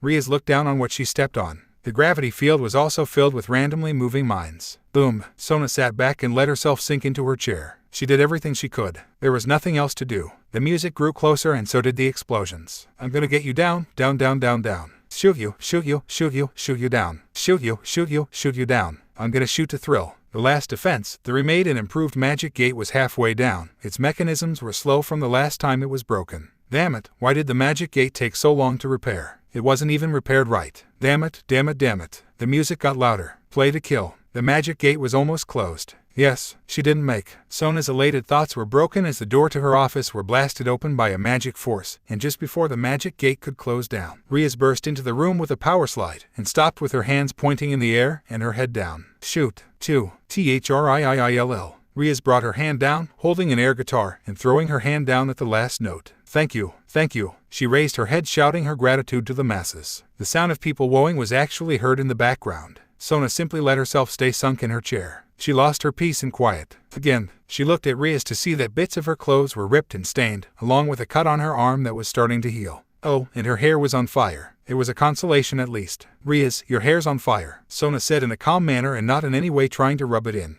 I know, it's awesome. And there goes that feeling of glee. Sona frowned grumpily. I'm thinking of making a part of my super modes look. Riaz got up and went to grab a chair. You don't have a super mode, Sona said lazily. I can dream, can't I? And I'm here to crush your dream. Also douse your hair now before you end up smoking up the room. Sona was beginning to feel sleepy. She had used the last of her energy to deal with Riaz's arrival and simply wanted to meet the Sandman now. All right. Riaz used a quick water spell to extinguish the fire. Parts of her head were now bald. Eventually they would heal and regrow hair. Riaz placed a chair in front of Sona's desk and sat down with a sigh. That was fun, right Sona? Maybe if I answer her with hums and sighs she'll leave. It was a weak hope. But wow, today was a real mayhem. First that call about the stray devil sighting which were in the completely wrong place, then there was. Riaz began babbling on. Mausama, she isn't gonna stop. Seeing that the only thing she can do to get her much-deserved rest was to make Riaz get to the point of her visit, Sona sat up, shook herself awake and interrupted her. Do you have to add insult to injury? I've never insulted you, Sona-chan. Riaz immediately said aghast. Really? So using wind magic to play a soundtrack and people cheering in the area around you, while evading or destroying my security measures, showing that you are treating this whole thing as a play exercise isn't an insult. You mean the whole traps and death lasers isn't just a little game between us, said Riaz, genuinely stunned at this revelation. Sona sighed as she massaged her temples. Riaz just ... What do you want now? I already sent the monthly funds to your account the other day, and I'm pretty sure there is nothing urgent for you to come here. And no, I am not up to snorkeling, race driving, video gaming, karaoke, or whatever else that popped into your head, Sona said in tired exasperation. I need a favor, said Riaz, putting her elbows on the desk and resting her head on her palms. Ooh, no, Sona deadpanned. I need to get into contact with Sira-chan. Sona was quickly roused up, sleep fleeing away from her. Oh crap, this is serious. To be exact, I need Demon Lord Levitation to send an inquiry for me. Sona leaned forward, resting her arms on the table, and she focused on Riaz. Why, there are fallen angels in Kuo. So, one of them, she, attacked a civilian. A human. It might be a misunderstanding or a couple's dispute. Some fallen are known to be extremely emotional and might attack in anger. It is not unknown to happen, and the human in question should have been prepared when he entered a relationship with a fallen. That might be harsh, and even wrong, since it happens a lot for a person to hide their race while in a relationship with a human. In Sona's defense, she was just too tired to care about what she saw at the moment as something trivial. I got it on tape that she planned to kill him from the start because it was her mission. He could be a spy, an escaped magician, a crazy person or something we don't know. It's Hayato Issei. He definitely did something to piss her off. No, she asked him on a date to lure him out, and Sona-chan, I need you to focus. I already said that the Fallen said it was her mission. Then what is it? Sona cried out. He's the Sekurute. Sona's eyes snapped wide open. She looked at Riaz carefully, trying to see if she was joking or not. Riaz held Sona's gaze. Held her gaze with her eyes closed, but held it nonetheless. Sona fell back into her seat, staring upward. Sona began to swear only to see it as wasted effort and just sighed. Riaz fell back into her own chair and looked to the ceiling as well. You said it. They both fell into silence, the day's event catching up to them. Their bodies felt chained in place as it screamed for them to rest, while their minds were awake to the sheer weight of the responsibility that fell on them. Why did you come the usual way rather than phoning me that you wanted to talk about something important? Sona broke the silence. Good training. A simulation for when I am in enemy territory, being attacked from all sides while not at full health. Riaz's voice held a calm quality to it, rather than her usual cheer. Oh, Sona acknowledged with a small nod. The two devil airs fell silent again. Sophia, Sona said in a quiet yet commanding tone. While Sona was near empty of demonic energy, she had a few seal filled with energy to execute different commands when she needed them. This one was for a summoning spell. Why are you calling your familiar? Clean up. Oh, Riaz gave her own nod. A magic circle lit up next to Sona, and soon enough a petite girl with short blonde near orange hair and a sizable bust to her size. You called Sona-sama, she cried out happily. The girl was Sona's familiar, a selkie named Sophia. She had a wide smile and an ever-excitable energy about her. Sophia, like Sona, as while she was strict, she was a fair master who brought out her talents with her training. As long as that other one isn't here. Then she turned and saw Riaz. No, she said in a low voice. Sophia's smile was gone. She paled and the excitement about her was gone. She turned to her master with a pleading look. Sona-sama. Those eyes quivered and watered in hope of salvation. Sophia, please go clean and fix up the hallways. Yet there was none to be given. Sophia dragged herself to the office door and looked out. Her eyes widened in horror at the sheer destruction she saw. Knowing that her master didn't want any noise from how tired she looked, she calmly closed the doors. Then she screamed, WWWHHHYYY. Nice girl, said Riaz. Sona glared at her closest and most annoying friend. Overworking her familiar was just one of the downsides of keeping Riaz as a friend. So, we have a squad of fallen angels wanting to kill the boosted gear user. They are. Sona left the answer open to Riaz. There are 3 fallen angels and 21 exorcists, all located at the rundown church in the Sanaka area. For now, they seem stationed there and won't change location as long as we don't spook them. So we have a one-visit card on the table. Ing Senjutsu, Sona muttered. You said that out loud. I know, and I'm tired so I have an excuse. I can teach you. Sure, I might take you up on that. Sona paused for dramatic effect. When there are a few peaceful years, so I can learn a skill that requires that I unlearn everything I know about energy sensing from my own physiology to whatever it is Senjutsu uses. She replied sardonically. Of course, between Stray Devil, running this school, and dealing with whichever pillar family that wants to throw something at you, I don't see that happening anytime soon. Oh, it would have been so much fun being Sona-chan's mentor. Rias lamented with a pout. Sona felt a shiver run down her spine. She had the feeling that she may have just dodged a bullet. Anyways, Sona continued. What's your plan? Sona sat back, but didn't slouch. Her back was straight, and her eyes focused. Rias leaned back and rested her elbow on one of the armchairs, and placed her face on her closed hand. I want Serafal to send a copy of the tape I took to the Grigori General Governor, Azazel, with an inquire of what this unit of fallen angels doing in my territory. Rias began the discussion. He could say, it's a rogue unit or refuse to comment. He is the leader of the fallen angels, and can easily pull status on you. Sona countered her point. If it's a rogue unit, I can just dispose of them, after investigating who they are, in case one of them is important. If he refuses to comment, I'll ask that for the sake of maintaining the peace, that he orders them to leave. Rias offered her solutions. You think he would just do that? Sona asked. No leader of the three faction wants to be the one known as the person who restarted the Great War, especially after a silly reason like ignoring the devil governor of the territory his troops are in, she said with a sly smile. And if he says it's an important mission or reason, we can pull in my sister and make this a full-on external affairs investigation. He would know we can pull it, since she's the one who would send the inquiry. Sona finished the analysis of their talk. Smart, she said with a small nod. And the Securite. Rias grew quiet. She thought about Issei, his situation, personality, and likely choices. Rias also considered Sona's situation and all the things she gave, even at risk of her own status for her. I guess you will want to ask him to join your peerage. Rias already knew the answer. Why, Rias, even now with this opportunity, you're still not going to try and add to your peerage? Sona asked, mouth near dropping from surprise. Or I do not know her answer, thought Rias. Sona, you know me. You know my policy. Rias stated calmly. You will never need to recruit anyone after him. Practically any problem with the pillar families, you would be able to bulldoze over with a rating game. Sona said heatedly. Even so, I'm not going to change my mind. Rias tried to smile with reassurance for Sona, but her expression only gave resignation. I'm going to stick to my guns and keep facing those problems, while changing things one bit at a time. Eventually it will work out. Sona sighed in exasperation. Her Rias, to those who don't know her, was quite the idealist in her own stubborn way. I suppose you would like for him to stay human. Aye, Rias paused, thinking of agree, before shaking her head. No, you want to recruit him, right? Then go ahead, you have my blessing.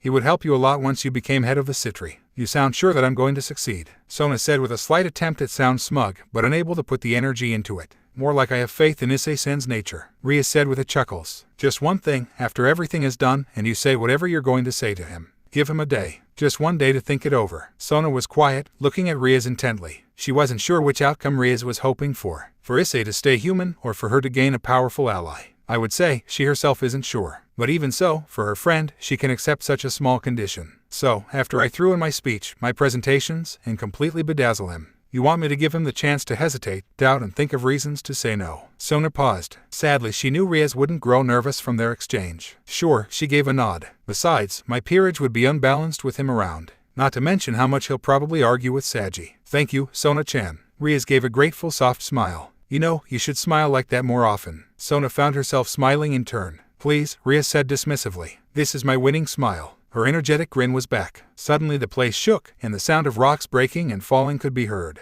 Dear Satan, why? You're doing great, Sophia-chan. Rias looked back and shouted encouragingly. Waah.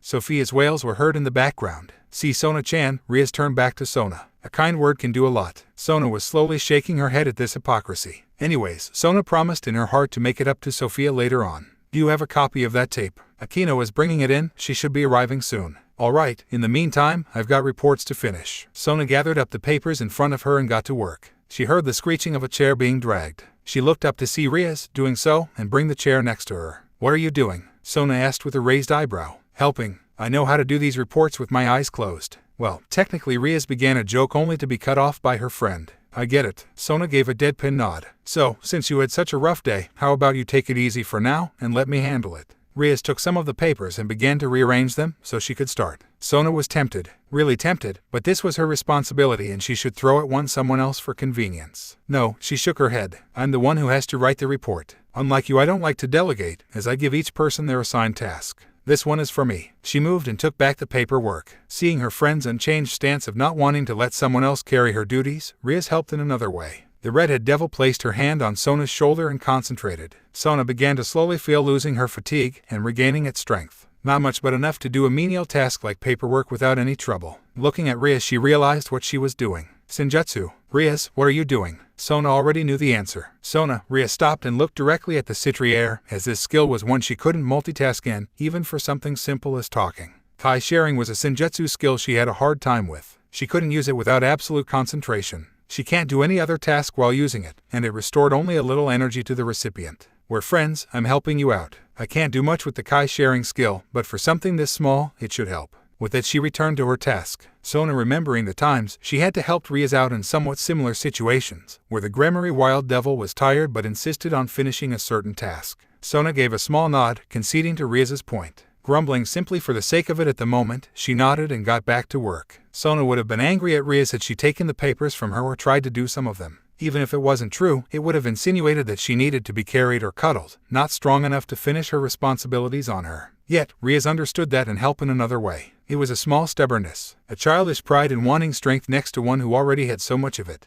For Sona, at least being able to carry out her own duties meant she was strong, right? While there are many perils to having Riaz as a friend, her understanding was one of her many benefits. Later on, Riaz's queen arrived with a USB and other digital storage forms of the video, just in case. While Sona phoned and talked to her sister, Akino helped the overworked Selkie familiar who tearfully thanked her and hailed her as her savior. After the paperwork was done, and a digital copy of the video sent to Leviathan, Riaz then took Sona on a night out for karaoke and other fun activity. After all, you have the energy for it now, right? Was that your goal, all along? Sona shouted in baffled shock. Riaz gave her usual cheerful grin. Ultimately, thought Sona as she was dragged along. There are worse friends to have. For one Hayatu Issei, yesterday was the worst day of his life. Not only did his first girlfriend try to kill him, he discovered that the supernatural was real, and that he would be targeted for the rest of his life for having a secret superpower. And then worst of all, he lost a rock-paper-scissors game and was banned from porn for a week. Worse, he can't cheat and look at some while that demon cat wasn't around, as she would just use her devilish powers to sniff out the truth from him.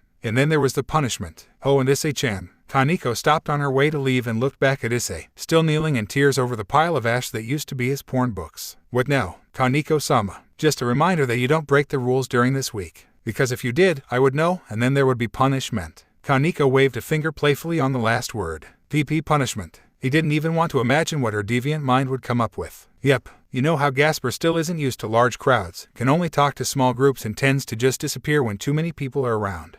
Yes, Issei answered, not liking where this was going. Sue, if you break the 1-week ban, you'll help Gasper in being more confident. Issei knew he would regret the question, but he also knew he must ask it, lest this punishment takes him by surprise. How would I do that? Kaneko smilingly told him. He shivered at the memory. Cross-dressing. Should he do or say anything perverted, he would cross-dress to help Gasper feel more confident in crowds. Truly, Kaneko was a demonic fiend. Issei hugged himself to push away the shivers. Well, there were also good things that happened yesterday, such as getting to know Riaz-senpai and the Occult Research Club. Also, he did get to try his sacred gear a few times yesterday and experiment with it. The idea that he had a superpower filled him with a bit of a giddy feeling at times. Yo, Issei. Issei looked behind him to see his two friends, Matsuda and Madohama. The three of them throughout the school are collectively known as the Perverted Trio. Boy, Issei, why do you look bummed up this morning? Asked Madohama. The Glasses Wear boy was known as the Perverted Glasses or the 3-size scouter for his ability to know a girl's 3 sizes from a glance. Also, he was oddly enough perceptive when it comes to knowing something is bothering his friends. What is it? You look like you lost your porn or something. Terrifyingly perceptive. Or has very good perverted instincts. Oi, don't joke about that. That's not funny, man. Issei, nothing like that happened, right? Asked Matsuda. He used to be a former athlete and a sports star. Then he shaved his head and dedicated his life to admiring the female body openly. Nah, of course not. Issei quickly lied. He really didn't want to say that he burned all his porn magazines. Even if they were his, those two wouldn't forgive him. Oh, thank God, if anything happened to that porn I lent you, I would have been pissed, said Matsuda, wiping imaginary sweat from his brow. Shit, hailed a little at that. He had forgotten. Matsuda had lent him that special edition of a certain magazine. Special edition because it had extra full-body pictures. He had burned it with the rest. I'll just have to get another copy later on and give it back with him none the wiser. Oh, by the way, I'm gonna need that back by tomorrow, said Matsuda, breaking any plan for Issei to fix this quietly. Hair, why? Issei nervously. Because I lent it to you long enough. You gave it to me 3 days ago. That's long enough, said Matsuda argued back. That's true, said Madohama with a nod. Issei was just annoyed at this stupid team up against him. Shut up, he shouted to Madohama. You borrow my stuff for a month at minimum. He turned to Matsuda. That's because you're a sucker, said Madohama plainly. What he said, added Matsuda with a nod. Why you? Issei gritted his teeth, ready to pummel the two perverts. The perverted trio argued on their way to their classroom. Issei had thankfully made sure not to actually say anything perverted, fearing that Kaneko was nearby. Although he wondered why his friends didn't ask about Yuma-chan yet. Say, something is off about you, said Madohama to Issei. Really? Asked Matsuda, and he gave Issei an inspective look of his own. Oh crap, is he noticing I haven't said oppa yet? Okay, change the subject. Models? No. Swimsuit issues? Of course not. Magical girl anime? No, they will take about an R-rated version of it. Damn it, there has to be something. Then fortunately, or unfortunately, his mind he had avoided thinking about for a while. Guys, he said in a serious tone, instantly gaining his attention. What do you think of EM? Crap, I need another word for oppai. Too direct. Female chest. Too clinical. Oh, got it. A woman's torso. Issei gave himself a nod at his brilliance. Well, a toned stomach is nice, but some muscular girls are also sassy, said Matsuda. True. In fact, there are some studies that say, continued Madohama, before Issei interrupted him.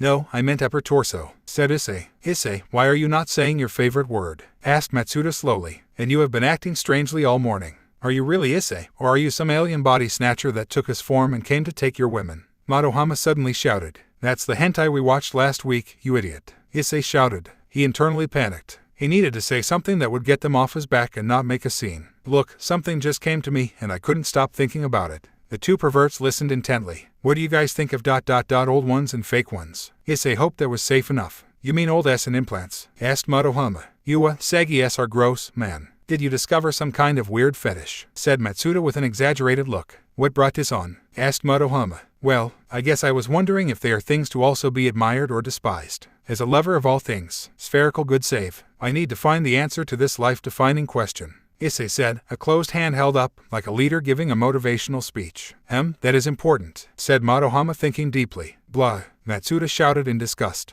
What's there to think about? Relics are to be forgotten, and fakes are to be rejected. Only the young originals are worth anything. I would have to go with Matsuda, said Madohama. Old S are a reminder that everything eventually fades, while fake implants just makes you appreciate the real deal even more. They both serve the purpose of showing you that real genuine big S are the best by comparison.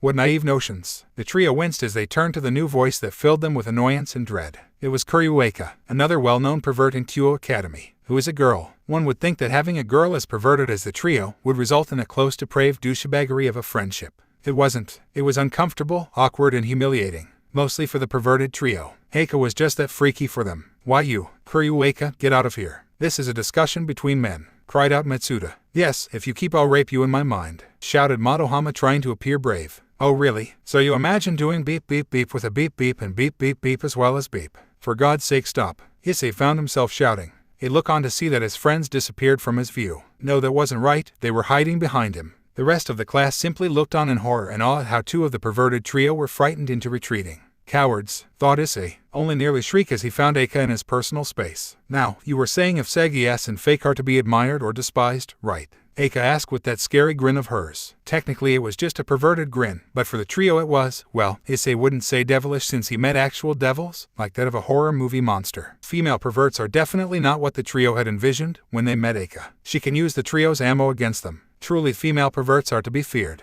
Why yes, answered Issei, unsure if he will want to hear what she will say. Shame on you for not figuring this out. Eika took a step back, placed her hand on her chest with her head held high, like a general about to give a speech. Saggy S are to be treated with honor. They are the fallen warriors who have graced this world with their beauty. You can say that they are a testament to how art cannot last forever. Whoa, said Issei in awe. As for implant, if beautiful big S are the product of natural evolution, then implants are the product of technological progress. Eika held her fist in the air. They are the result of men and women who work tirelessly to create awesome tits to look at. A proof of human advancement of civilization. The answer to your question, Hayao Issei, is an obvious one. The original boobs have value, but so do the fake boobs as well. In fact, there is no rule that a fake can't beat the original. Whoa, Issei began clapping in admiration at Eika's speech. Yes, he had been a fool to worry if Ria Senpai's S are fake or not. He had thought they were beautiful from the first time he saw them, albeit with clothes on. However, that does not lessen their magnificence one bit, thus there is no reason to admire them any less. By the way, Issei, what do you think is a word that rhymes with pie? Issei instantly slapped his hand on his mouth. Oh man, that was close. I almost said it. Then Issei noticed Eika's disappointed sigh. Oh, that was so close. Eika-san, what are you trying to do? He asked warily. Why, helping out Kaneko-chan, of course. Her glasses seemed to glow with evil purpose. Issei's eyes widened in fear. What are you talking about? Kaneko-chan, asked Madohama. Issei, why is she talking about Kaneko-chan? You better have not touched our lowly angel, you bastard. Matsuda grabbed Issei's shirt at this perceived crime. Angel my ass, thought Issei. Would you let go, you lollican? Issei struggled with this friend. It seemed another of the perverts' fight over idiocy, as perceived by their classmates, was about to ensue. Oh, he hasn't told you, Eika said slyly. Told us what? Asked Madohama, as Matsuda had succeeded in trapping Issei in a headlock. Why, Issei tried to get his hands on our lovely school mascot through a bet, said Eika. Gasps of horror and outrage were voiced all around. I knew it, you bastard, shouted Matsuda. What? No, that didn't happen. However, Kaneko-chan won and was able to extract a promise from Issei-kun here. He is not to say, do or look at anything perverted for a week. Gasps of awe were voiced all around. And should he break that promise, don't say it. He will cross-dress with Gasper-chan for 2 whole weeks. Eika finished with her evil smirk. Silence fell on the classroom. 2 weeks, cross-dressing. Mutters spread around the classroom. Everyone held a contemplative look on their faces. In fact, some of the girls looked like they were considering taking off their clothes for a moment. Issei got himself out of the headlock, while his friend was stunned. The 2 perverts looked back at Issei with a calm, serious look in their eyes. Issei, is this true? Madohama asked with the light reflecting off his glasses, covering his eyes. The punishment, is it real, Issei? Asked Matsuda. Why yes, Issei said nervously. Then, began Matsuda. Will help, continued Madohama. Both boys stood next to Issei in support with their hands on Issei's shoulder. You guys. Issei was almost moved to tears by the loyalty of his friends. The 2 exchanged a look and then grabbed Issei's arms, locking him in place. Why, and making sure you lose, shouted both Matsuda and Madohama. You traitors. Why, Issei. Funny enough, Issei looked up to see Eika had grabbed a magazine that was in one of his friend's bags. There is something for you to look at here. He immediately looked away with tears in his eyes. There was porn and he could not look at it. He was in hell. Why? He shouted desperately. Because that's what friends do. You tried going after Kaneko-chan before I did. Why not? Each of the 3 answered. Come on, Issei-kun. Just open those eyes and look. Why, this model, Hiraha-san, looks absolutely fantastic in that new swimsuit, said the whispers of a tempting demon. Come on, Issei. Matsuda tried to add his encouragement. Are you or are you not a pervert? The self-proclaimed future harem king, said Madohama. Nuo, Issei struggled to keep his eyes shut. Must not look. Gathering his strength, Issei twisted out of his arm holds, turned around and ran. No, someone hold him down. Anyone, quickly grab some porn. Look at my boobs, Hayato-san. And then began the most bizarre chase in Kuo Academy's history. The girls, boys, and even a member of the staff chased one of the perverted trio, not to punish him, but to show him porn. God damn you, Kuryueika and you too, Kaneko-sama, shouted Issei while running through the halls. Issei could have sworn that he heard that cat-like laughter at that point, echoing in the distance. Tick-tock, Kuo Academy, Class 2A, 5 minutes till the last class ends. Tick-tock, it had been a fierce battle for Hayato Issei so far. Word had spread throughout the school of his bet. Apparently that had spurred a school-wide hunt to show or make Issei do something perverted. Tick-tock, the irony was painful for Issei. Thankfully, the faculty had put an end to this chase as class had started, and all non-lesson materials had been confiscated. Tick-tock, however, Issei wasn't out of his laborious trial yet. Tick-tock, after struggling all day to avoid any of the treasures of life, provided by his peers even, he made it to his last period of the day. He sat closest to the door to be able to get out first. Finished all his work so the teacher doesn't make stay after to finish up, thus leaving all his classmates to wait in ambush outside. Tick-tock, now he could only hope his teacher, Makoto-sensei, won't pull anything on him. Tick-tock, Yudai Makoto was a pretty good teacher all around. Diligent, organized, explained concepts easily, long chestnut hair, an awesome toned body, large bountiful S, and the personality of a guy most of the time. Tick-tock, in fact, she was still single as most guys she dated felt like she was too manly. Not only that, but she absolutely hated people talking about her looks. Tick-tock, so naturally, as karma would dictate, Issei had spoken at length, near earshot of her lovely figure and delicious oppai. She was pissed. Tick-tock, Issei could only hope that she will just ignore him this one time. He cautiously looked up from his book, only to see her smirking cruelly at him. Damn it. Issei quickly averted his eyes before looking at the clock. Still freakin' 5 minutes. Well now brats, began Makoto-sensei. I would say we covered just about everything today. She can't be that petty. Fear began to grip Issei's insides. You guys can self-study for the rest of the period. Makoto-sensei gave the sentencing verdict without mercy. She is, he thought, as he looked around to see a lot of his classmates mirror the teacher's expression of malicious mischief. Hey Issei-kun, said the voice of the evil Kuriueka. Yeah, Hayato-san, let's study together. Same here. Hey Hayato, how about we form a study group? A few girls and even guys that wanted to make him lose, even the traitors Madohama and Matsuda, chimed in. No, he began to protest. Come on, Issei-kun. Yeah, more people studying can help each other. Owa, don't you want to partner up with us, Issei-san? Issei looked at the clock in desperate hope. Almost 3 minutes left. Damn it, is there no escape? The classroom door opened. Excuse me, Yudai-sensei. Is Hayato Issei here? Asked Hanakai Momo of the student council. The white-haired girl's appearance halted all activity in the room. Yes, thank you God. Issei pumped his hands in the air as he stood up and dashed to meet the student council member. Where do you think you're going, Hayato? Shouted Makoto-sensei. Well, obviously the student council wants me for some task, or to be punished for something. Either way, it means I can leave, right? Since it is important enough for you to come all this way, right? Issei cried out in hope. Hanakai looked around the room for a bit before her eyes landed on Issei. After a moment, she turned to address the teacher. Sensei, I was told to inform Hayato-san, she nodded toward him, to come to the student president's office at his earliest convenience. She then looked back and smiled kindly at Issei. Of course, if Sensei still needs him for something, then he can just come after class. And just like that, the hope within Issei's heart was crushed. No, the quiet word escaped Issei's mouth, full of lose and despair. He looked back to meet his teacher wide bright smile. I'll be sure to send Issei to meet the student body president. It was a false hope. After class, as he is leading a very important study session now, he looked on from Makoto-sensei to Hanakai, mouth open as words escaped him. All right then, thank you. Farewell Hayato-san, she said cheerfully. And no wait, the door closed with a click. Issei slowly turned back to the expectant class and teacher. Mercy. Sona Citri sat in her office alongside her vice president and Queen Shinra Tsubaki, simply attending to her duties as student council president of Kyo Academy. The rest of her peerage had errands to run or contracts to fulfill. Her two bishops, Hanakai Momo and Kusaka Rhea, were sent to scout the location of the abandoned church where the fallen angels and stray exorcists resided.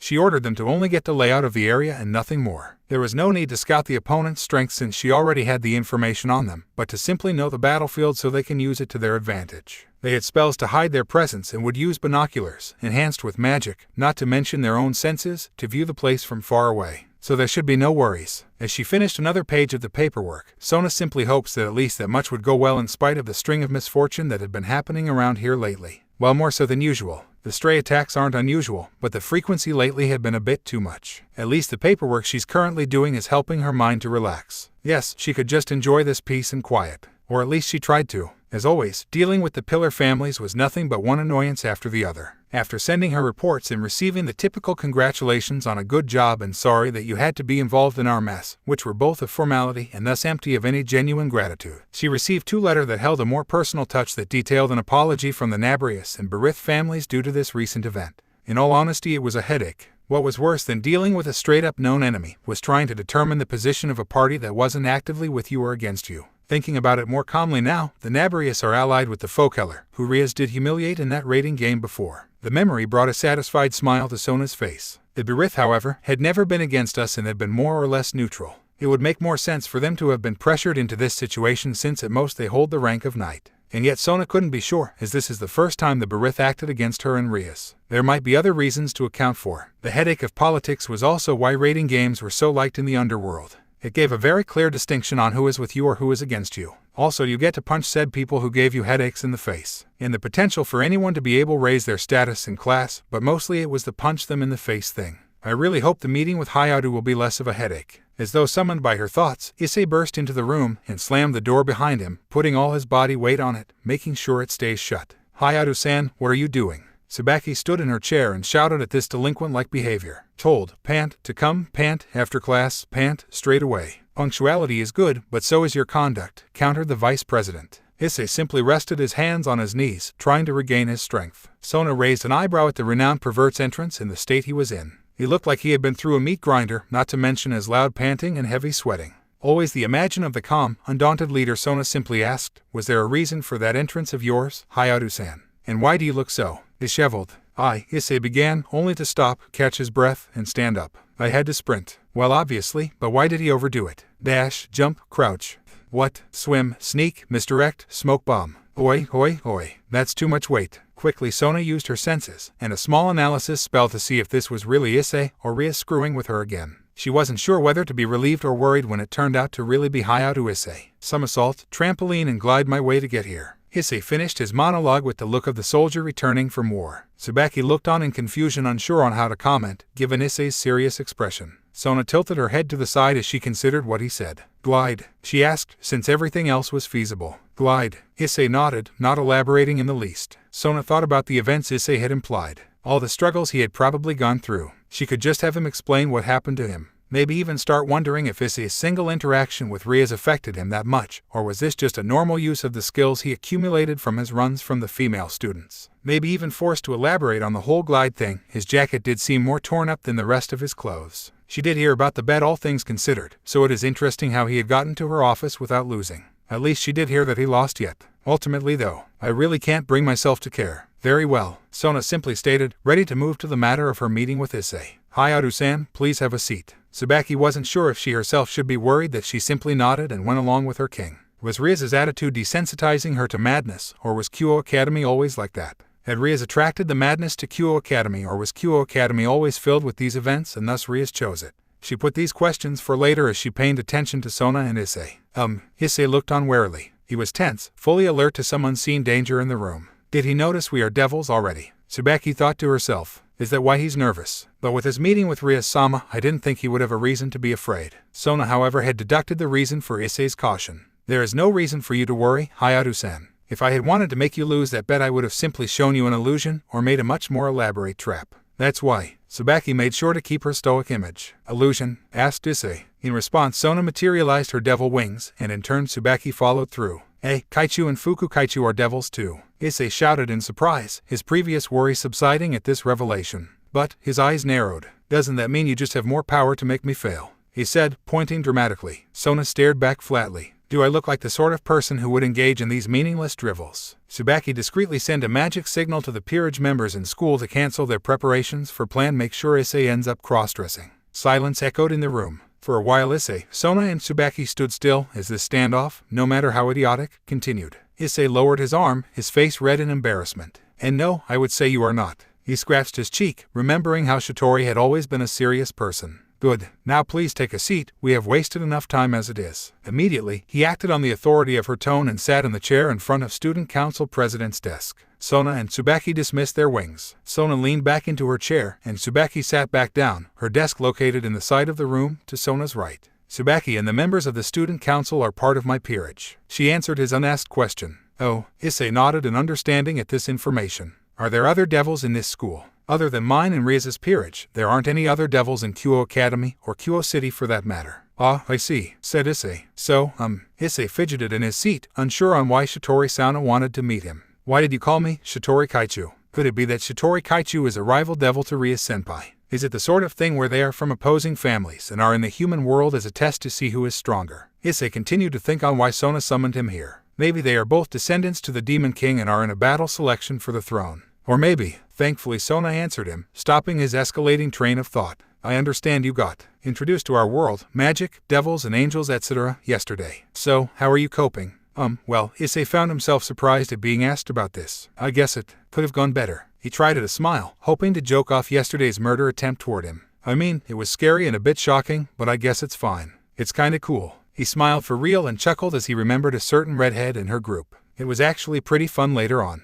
Sona nodded, having an idea of why he would describe his experience as fun even if he almost died from it. He was probably still processing it all, but his meeting with Rias seemed to have helped. She had the energy to stop a fallen angel assassination right after dealing with those strays. Her unending stupid energy is almost unfair, she thought as her lips twitched in humor before he forced her stoic look to hold. I see. I am sorry that you had such a rough experience, but I'm happy to hear that you were not scarred by it, she said politely blunt. It is good that you are keeping a positive attitude, but what do you intend to do now? Issei looked at her perplexed. Do what about what, Kaichu-san? Hayato-san, Sona began, her tone holding a slight sympathetic edge to it. Had you been someone who held a weaker or more common power, or better yet, had you been a normal person who was simply caught up in this peculiar situation, you could have walked away from this, or lived some semblance of a normal life. She shook her head with a sad sigh and continued. However, you are this generation's Sekyuute, the wielder of one of the 13 Longinai, the boosted gear. I'm afraid that is no longer an option for you. Sona didn't mince her words. For that reason, you only have a few options. You can train and be strong enough that attempting to kill you would be too much of a hassle. But that can take a long time and will cause you to be involved in many conflicts later on whether you want to or not.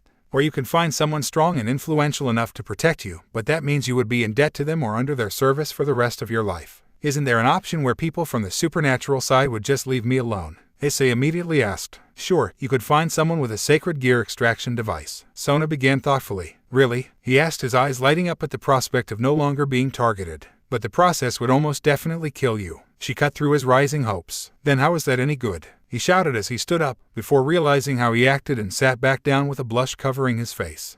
Sorry, he bowed his head. I mean, so is there nothing else I can do? I'm afraid not. Sona took a deep breath then continued. For training you would still need someone to look after you and keep you hidden while you train your power. Should the wrong sort find you before already, you would find yourself in a very tight position, with very little bargaining power or just plain dead. Issei's eyebrow twitched in disbelief and annoyance at how limited these options are beginning to appear. So it's basically get strong or die, Issei said with a scowl. Sona Kaichu, if I may. Tsubaki politely asked to take over the explanation, to which she received a nod. Hayato-san, while your situation may seem grim, it doesn't have to be a you versus the world situation. There are many sides you can join for protection. Tsubaki began to explain with a smile. There is the Yokai faction as Kyoto. Then there is the church, you could sign up as an exorcist. There is also the Grigori, or you could outright search for another mythological faction. She told him. Another mythological faction. Issei tilted his head. Short explanation, all myths are more or less true. Like the Olympian faction housing the ancient Greek deities and other figures from their myths. There are other factions that are just the same, like Norse faction. The creatures and beings from it are true.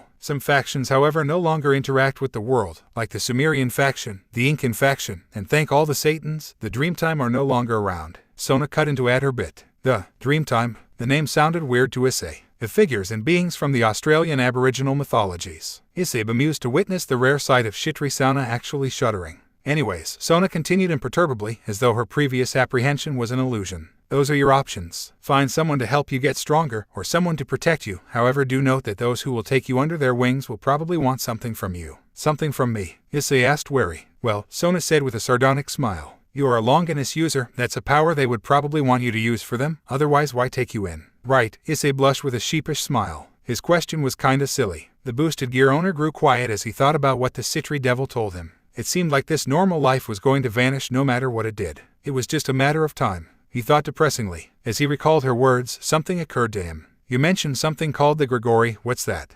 Tsubaki answered. The Grigori is the organization that fallen angels belong to. What? Issei stated wide-eyed. Why would I go to the guys that tried to kill me? Technically, Sona injected. The fallen angels as a whole don't want you dead. The one that tried to kill you is most likely a rogue fallen. How can you know that? Issei cried out. Because their leader, Tsubaki began to explain. Azazel loves working sacred gear users and helping them train their powers to see their full potential. He is a sacred gear researcher and thus would abhor the killing of sacred gear users. Besides, if you join their side, they cannot kill you without pissed off their boss, especially with how rare your sacred gear is. But if one of them decides to kill me anyway, like you, Amano-san. Issei tried to hide his discomfort at the name. Sona didn't comment, but Tsubaki wondered why Issei would seem hesitant at mentioning a girl's name. As I said, under Azazel's protection, none of the fallen angels would dare harm you. Also, he is likely to be your best chance at getting stronger very quickly. Tsubaki replied. But if his mooks are already... Hayato-san, Sona interrupted their argument before it devolved circular back and forth. That simply wasted time. We have discussed the options that you have before you, as well as who you could join to help you. However, there is a very obvious group I haven't discussed yet. She paused. Issei listened with rapt attention. She made sure to hold his gaze. Us, devils. Issei's eyes widened in realization. Right, of course. You mean, join your peerage? He exclaimed. Ria's already told you about that. Sona nodded to herself. That makes things easier. Yes, Hayato Issei, how would you like to become part of my peerage? Sona got right into the heart of the matter. Issei grew quiet as he contemplated this matter deeply. His thoughts turned to Ria's and her peerage. Ria's senpai and Akino-san are ideal one-samas, and Kaneko, no matter how evil she is pretty cute and has the lowly factor. He did not think about Gasper. Sauna Kaichu on the other hand and her student council seemed to be going more for quantity. So which to go for?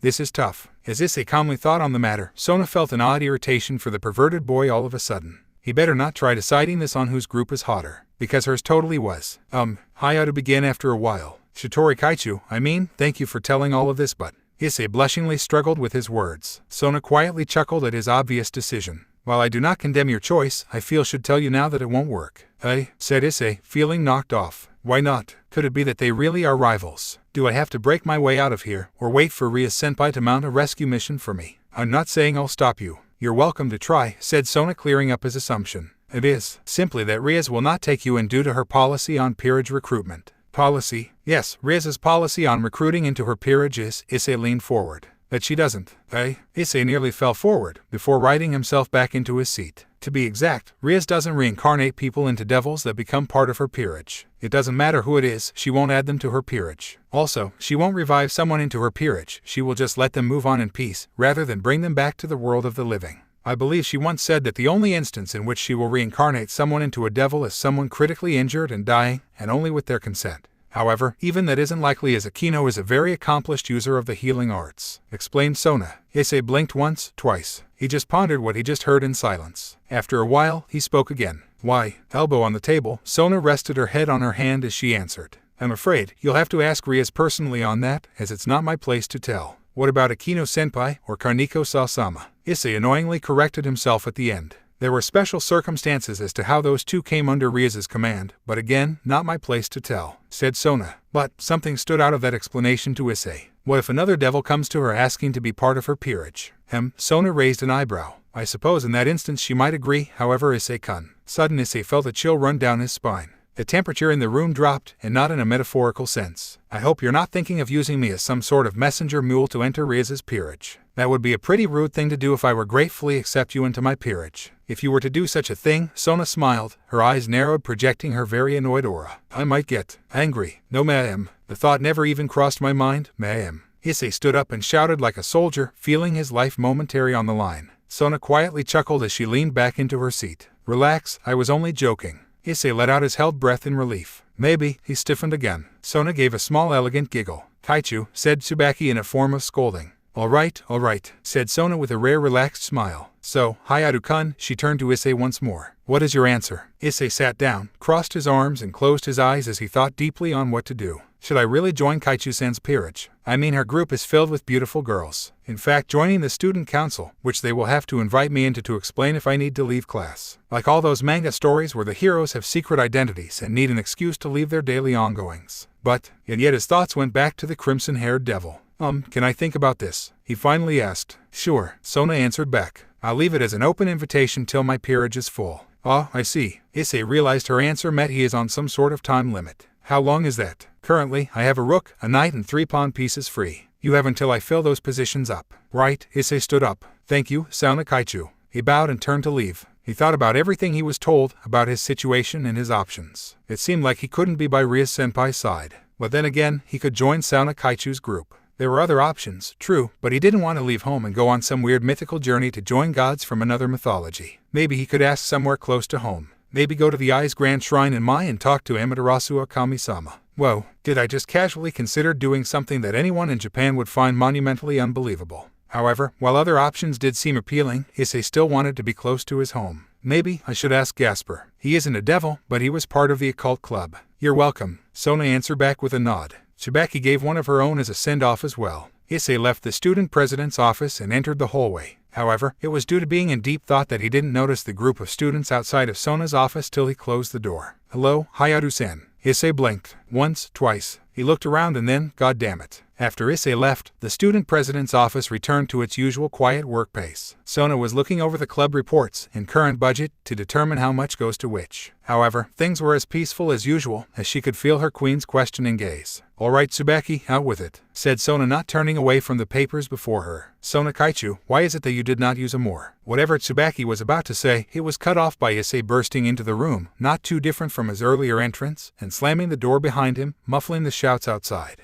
He locked the door for good measure before leaning against it. Hayato-san, I believe I told you that is not how to conduct yourself. Tsubaki cried out in rebuking again. Sorry, really didn't mean it. Sona Kaichu, can I please use the window? The Oppai lover banned from all pornographic material pleaded. Window on the left is closest to the trees outside. Sona causally answered, while pointing to said window. Thank you. Without another word, Issei opened said window and jumped out. The room held a stunned silence for a while, although that was mostly Tsubaki at seeing this bizarre occurrence. You were saying, Tsubaki? Asked Sona, seemingly unaffected by anything. Right, Tsubaki quickly regained her composure. I was asking why you did not use a more aggressive approach to recruiting Hayato-san. Like saying that if he joined your peerage, he can train himself and raise his rank to a high-class devil, thus be granted his own peerage. Or the possibility to court Rias, I suppose. Court? Tsubaki questioned. He has a crush on her, said Sona with a slight playful smile. Ah, I see, nodded Tsubaki. Yes or that. Sona placed the papers down and leaned back into her chair. There are a few reasons he wouldn't really join my peerage because he wanted to follow me. He would clash with you and the others, and I don't think you are as tolerant as Akino nor Kaneko in his antics. She gave Tsubaki a questioning gaze, which was replied with a shudder. Thought so. Also, I really don't have the patience to have something like the madness of Rias's behavior infiltrate my peerage. Tsubaki looked aside at that comment. She wanted to tell her king not to feel down, but that such event has already occurred. The fact that Sona was too used to chaotic behavior around her was a huge sign on how comfortable she had become with Rias and shenanigans similar to hers. Yet Tsubaki didn't have the heart to tell her. Mostly, however, it's the attention he'll bring, said Sona. Attention. HM, the Citriere nodded. It is a gamble to acquire a piece like him. It opens up a lot of avenues, but it also attracts a lot of opposition. From those who would want to fight him, to those who want to see the devil that could command the Red Dragon Emperor, or use our group due to use having the boosted gear wielder. Sona sighed, and looked down at the letters from the two pillar families, Nabarius and Barith. She looked back to Tsubaki. We are strong, have no doubt about that, Tsubaki. Together I believe all of us can stand against anything. Tsubaki felt warm pride at her king's faith in her and the rest of their peerage. However, until every one of you is strong enough that none can take advantage of any of you individually, I would like to not gamble with your lives. Kaichu, Tsubaki was touched by Sona's sentiment, but aren't you being overly cautious? Sona grew quiet. She thought about the pillar families that oppose her due to her association to Rias. The ones who oppose her due to oppose to her sister, the demon lord Leviathan. Sadly, Tsubaki, I can't afford anything less. And the one who stands as a devouring abysmal sea between her and her dream of equality for all devils. For we are surrounded by monsters. I will destroy the underworld you designed, Zekrim Bale. Panting, with dirt and cuts on his clothes, Issei finally made it to the occult clubhouse. He knocked and entered, sorry for intruding. Ah, hello Issei-senpai, answered the shy voice of Gasper Vladdy. Hey, Gasper, said Issei with a slight hesitance due to finding only the vampire within the club shed.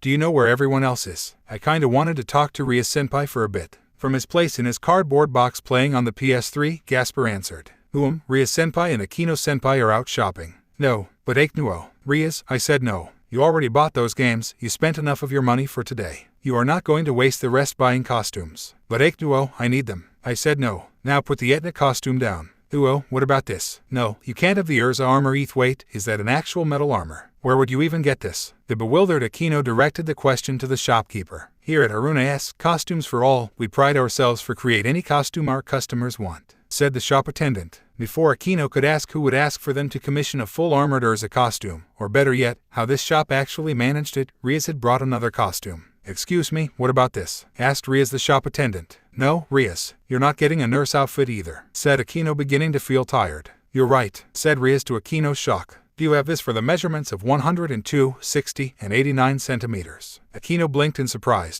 Rias, how do you know my scratch that? Why are you giving her my measurements? I don't want you to buy a nurse outfit for me. Of course not, Akino. Rias handed the costume to the worker. You are buying it for you. I'm not going to spend my money on something useless. Why would I want a nurse outfit? Because you're the healer on my team, and everyone likes being healed by the hot nurse, thinking a healing angel has arrived for them. Rias looked up while waved a hand dramatically, as though looking at an actual angel descending from the heavens. I'm half fallen, and I can work well without the costume, thank you very much. Akino deadpanned. I'm pretty sure your healing power would increase by 20% at minimum with it. Rias hypothesized with a self-congratulatory nod. Akino face-bombed. Maybe I should ban video games from them for a while. She quietly mused.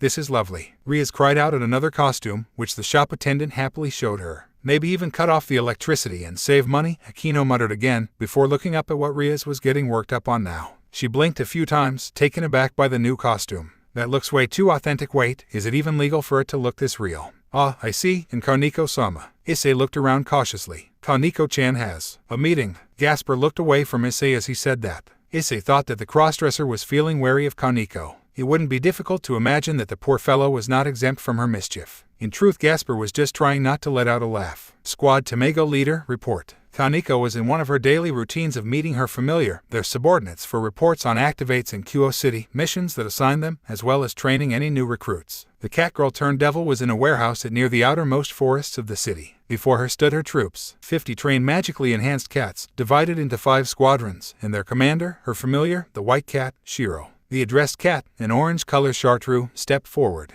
Imaro, oh, araro.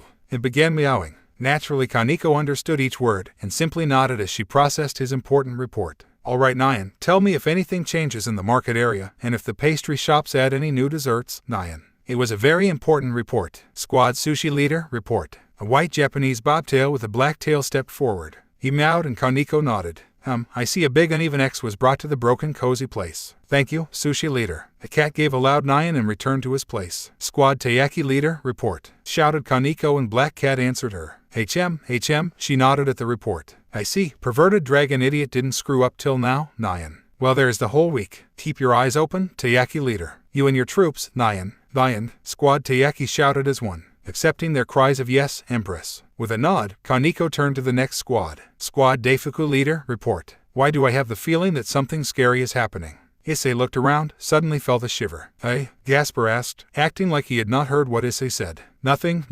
So, I guess they are not here. Issei said, more to himself and not the young vampire. No, but I'm sure they'll be back by sundown at most. Gasper looked at Issei from the corner of his eye as he continued his game. Right, that's still 3 hours away. Issei, suddenly self-conscious of being in the same room with the so-called innocent princess of Kyo, regardless of the fact that Gasper was a boy. It felt a bit stifling. He didn't have anything against the boy, he simply didn't know how to act with something cute that he should not be calling cute. Alright, make up an excuse and leave. Issei thought to himself. Okay then, I guess I better. Issei-senpai, came Gasper's inquiring tone as he paused the game. Yes, answered Issei, and already on the door handle. Did you like video games? Issei looked back, seeing the vampire boy in his box, alone in the clubhouse. It was odd that the boy was alone, since he did have friends in school, and many girls liked being around him. Another thing that caused Issei to experience an odd conflict. But none of them know he is a vampire. It wasn't difficult to imagine that the effeminate boy felt alone in a crowd. Or maybe he just wants someone to play video games with till Ria-senpai and the rest return. Sure, Issei moved to sit on the carpet floor next to Gasper. Right then, he remembered something and paused. We're not making any bets though. Gasper giggled at that last comment, causing Issei to frown. I'm serious. Okay, no bets. Gasper gave a cheeky grin. It would be kind of unfair really. Yeah, supernatural senses and physical abilities are a cheat. Issei sighed while shaking his head at the unfair truth of the world. No, I meant I'm just a better gamer. Seeing the challenge, Issei of course could not back down. Ooh, you're on. It would be an hour or so later that Issei left, remembering that a shipment of new Eroge games were arriving today at his frequented game store. Gasper was actually pretty fun to hang out with once he got to know him. He still felt uncomfortable when he was close, but he was able to push that aside, so as to enjoy games and chatting without letting it bother him. While he did lose in all the games versus mode, he and Gasper had a lot of fun with the co-opus and RPG ones. Thankfully, I didn't make any bets. Damn it, I should have asked him what being in the Occult Research Club was like, or how he came to be with Ria-senpai and her peerage without being a part of it. Issei supposed these could be questions and discussions from another time. As for his game purchases, sadly Issei found that the first batch of his new, anticipated game, Symphony Heart, Mystery of the Boing, was sold out, the last copy won an hour before he arrived. Awa, man, I was looking forward to being a sci-fi detective, seducing women, mutants, and gynoids for clues to find the truth to the origin of Oppai. Yes, the birth of the Oppai detective Issei would have to wait. Although when I think about it, I would have had to wait for another week to actually play, but it would have been worth it. Issei sighed, remembering the dreadful ban upon him. Should I go back home, or return to the Occult Research Club? Issei's thoughts were interrupted by the sound of someone falling and hitting the ground. And then he saw the most beautiful sight of pure white. No, I refuse to lose. Damn it, God, why are you giving me fanservice only now? Issei quickly covered his eyes, even made sure not to look from between his fingers. Oh, are you okay? Issei wanted to wait until it was safe to look, yet he couldn't just ignore someone who was hurt. Oh, how did I trip? Said the nice soft voice, before some cloth ruggling was heard. Were you talking to me? Feeling that the person was talking to him, Issei slowly removed his hand. Then he shouted internally for his good fortune. 1. The person was now decent. 2. It was a lovely blonde, by the looks of it a foreigner. 3. She's a nun. Banzai to purity. Excuse me, are you okay? The girl asked him.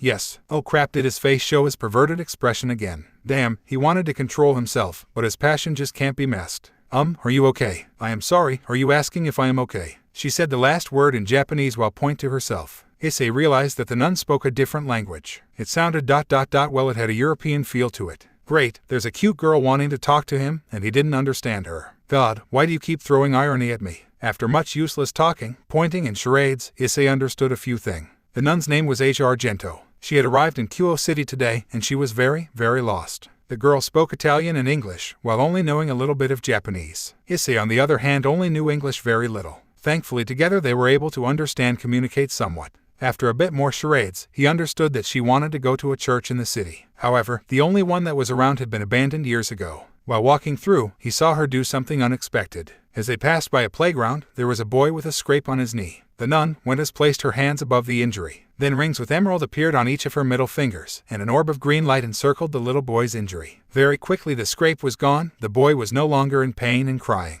There, little boy shouldn't cry, Asia said as she patted the boy's head. The boy's mother, however, seeing his strange sight, quickly came and took the boy away. I told you to not talk to odd people. Issei frowned, catching the last of her words. The young boy, however, turned and waved to the nun. Thank you, 1 sen, he shouted. He said, thank you, said Issei, pointing to the boy and then to her. It was nothing, it was due the Lord's blessing. The girl brought her hands together as though in prayer. Seeing Issei's confused look, her brow tightened as she held a deep, thoughtful look. Tuyut, God, said Asia, pointing at one of her rings in the sky. This power is a gift from God. It's a sacred gear. Issei's eyes widened in realization. After all, that's what a sacred gear is, an item given to humans by God of the Bible. Or at least her pointing to her rings, then to the sky, and saying God points to that. He wondered if he should brag and tell her that he had won as well. However, Asia's sad smile made him reconsider. It didn't feel like a good time to show off also having a sacred gear like her. I see. He simply nodded at her. Grrrrg. Hey, that wasn't me. Asia's cheeks turned red, her expression of shock at her stomach's sudden announcement. Issei looked on in surprise at such a loud noise coming from such a petite body. Grrrrg. Asia blushed as her stomach growled again. The girl wobbled on her feet, looking like she hadn't eaten in a while. Asia-san, are you okay? When was the last time you ate? What's it called? Food. He acted like he was eating something before the word came to him. Food. Yes, that's the word. He pointed to her. Go. He gestured with his fingers, having the macked legs going somewhere. Eat food. You mean I should eat? I can't, I don't have any money. Money. She pointed at herself and shook her head. Issei was taken aback. He had to wonder how long she had been lost that she used up all her money. Okay, I can't just leave you like this. Come with me. He gestured for her to follow him, which she attempted to do. He saw that she was dragging her suitcase and can see how heavy it was. He helped her with it, which she thanked him for, clamped her hands in prayer. After she was done, Issei began to move again. Mr. Issei, where are we going? Food, he said, and head with her to a fast food joint. Rias had been enjoying her time shopping and annoying Aquino when she suddenly stopped and looked to the side, as though seeing something far away. Rias, what is it? Having known her friend long enough to recognize her sudden silence for something serious, Aquino ceased her scolding of her. Sacred gear user, she said, still looking in the direction she sensed them from. Anyone we know? No. Female, young, sacred gear with a healing power.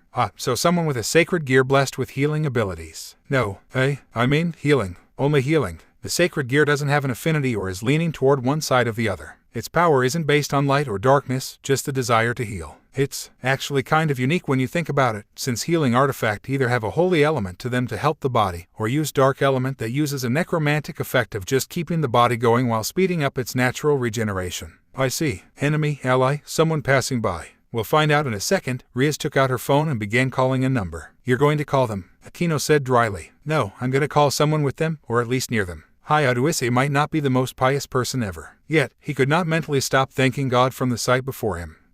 This is delicious, said Asia, moaning happily at another big of her burger. Issei, not having enough money for a fancy meal, took Asia to a fast food restaurant. From there the entire experience was one giant mo-inducing trip, in showing Asia the menu, to showing her how to eat a sandwich, to watching her moan and content at her, in her opinion, utterly delicious meal. Really, just watching her reactions was pleasurable enough. Right then, Issei's phone rang. Hello, he answered. Hello, Issei-kun, came the loud cheerful voice of Rias Gremory. Senpai. Issei found himself surprised at the call. Hello, is something the matter? Wait, how did you get this number? Because I'm magic. Issei elected not to argue. Issei, I wanted to ask you thing. I want you to focus for me, okay? Do you see anyone around you looks weird? That's not really something you of all people have the right ask. You just thought of something rude about me. Came Rez's accusing voice. No, ma'am. Of course not, ma'am. Dear God, please don't let her be a mind reader. He heard Rias letting out a sigh. Well, I suppose you're right. I'm not a mind reader after all. This is a coincidence. Yep, just a coincidence. So as I was saying, do you see anybody weird around? I'm near a maid cafe, so a girl, young, might look out of place. Might give off an aura of purity and goodness. Issei blinked at the description. It sounded it. Rias-senpai, are you somewhere near? Issei asked, beginning to look around. Rias Gremory is always near. That sounded very ominous, senpai. Really, I thought it would be reassuring. No. It most definitely was not. Mr. Issei. Issei looked up to see that Asia had finished her meal. Right. One moment, senpai. Issei lowered the phone and pointed to Asia on where the restroom was for her to wash her hands. He rubbed his hands over each other in manner of washing them under water. I see, I go there to wash my hands. Thank you, Mr. Issei. For the moment, Asia left. Issei brought his phone back up again. Okay, senpai, you were asking about someone weird, right? Or stood out. There is a sacred gear user in town. You are near them? Yes, I know. So I want to know who they are and if they are here to cause trouble or not. Asia-chan isn't here to call trouble, Issei said heatedly. I see, so her name is Asia. Issei could hear the playfulness in Ria's voice. Issei, you sly dog, you. She teased. It's not like that, he cried out, before lowering his voice upon seeing the looks he got. She's just here looking for the church in town. The only one in Kyoto is broken down. I know, but she still wants to see it, so I'll show it to her, and then we'll see. He shrugged. Issei ... That church is where the fallen angels are. What? Issei ducked again, upon getting more looks for his behavior. I can't let her go there. They'll kill her, or... Sudden Issei wondered if Asia was in league with them. What if she was just playing at being innocent, like Yuma, but underneath it she was just taking advantage of him? What if... I'm back, Mr. Issei. Issei looked up to see Asia, sweet kind Asia, smiling at him. He didn't know if this was an act or not. He really hoped her smile wasn't fake. Issei, listen to me. Fallen angel can sometimes get sacred gear users working for them,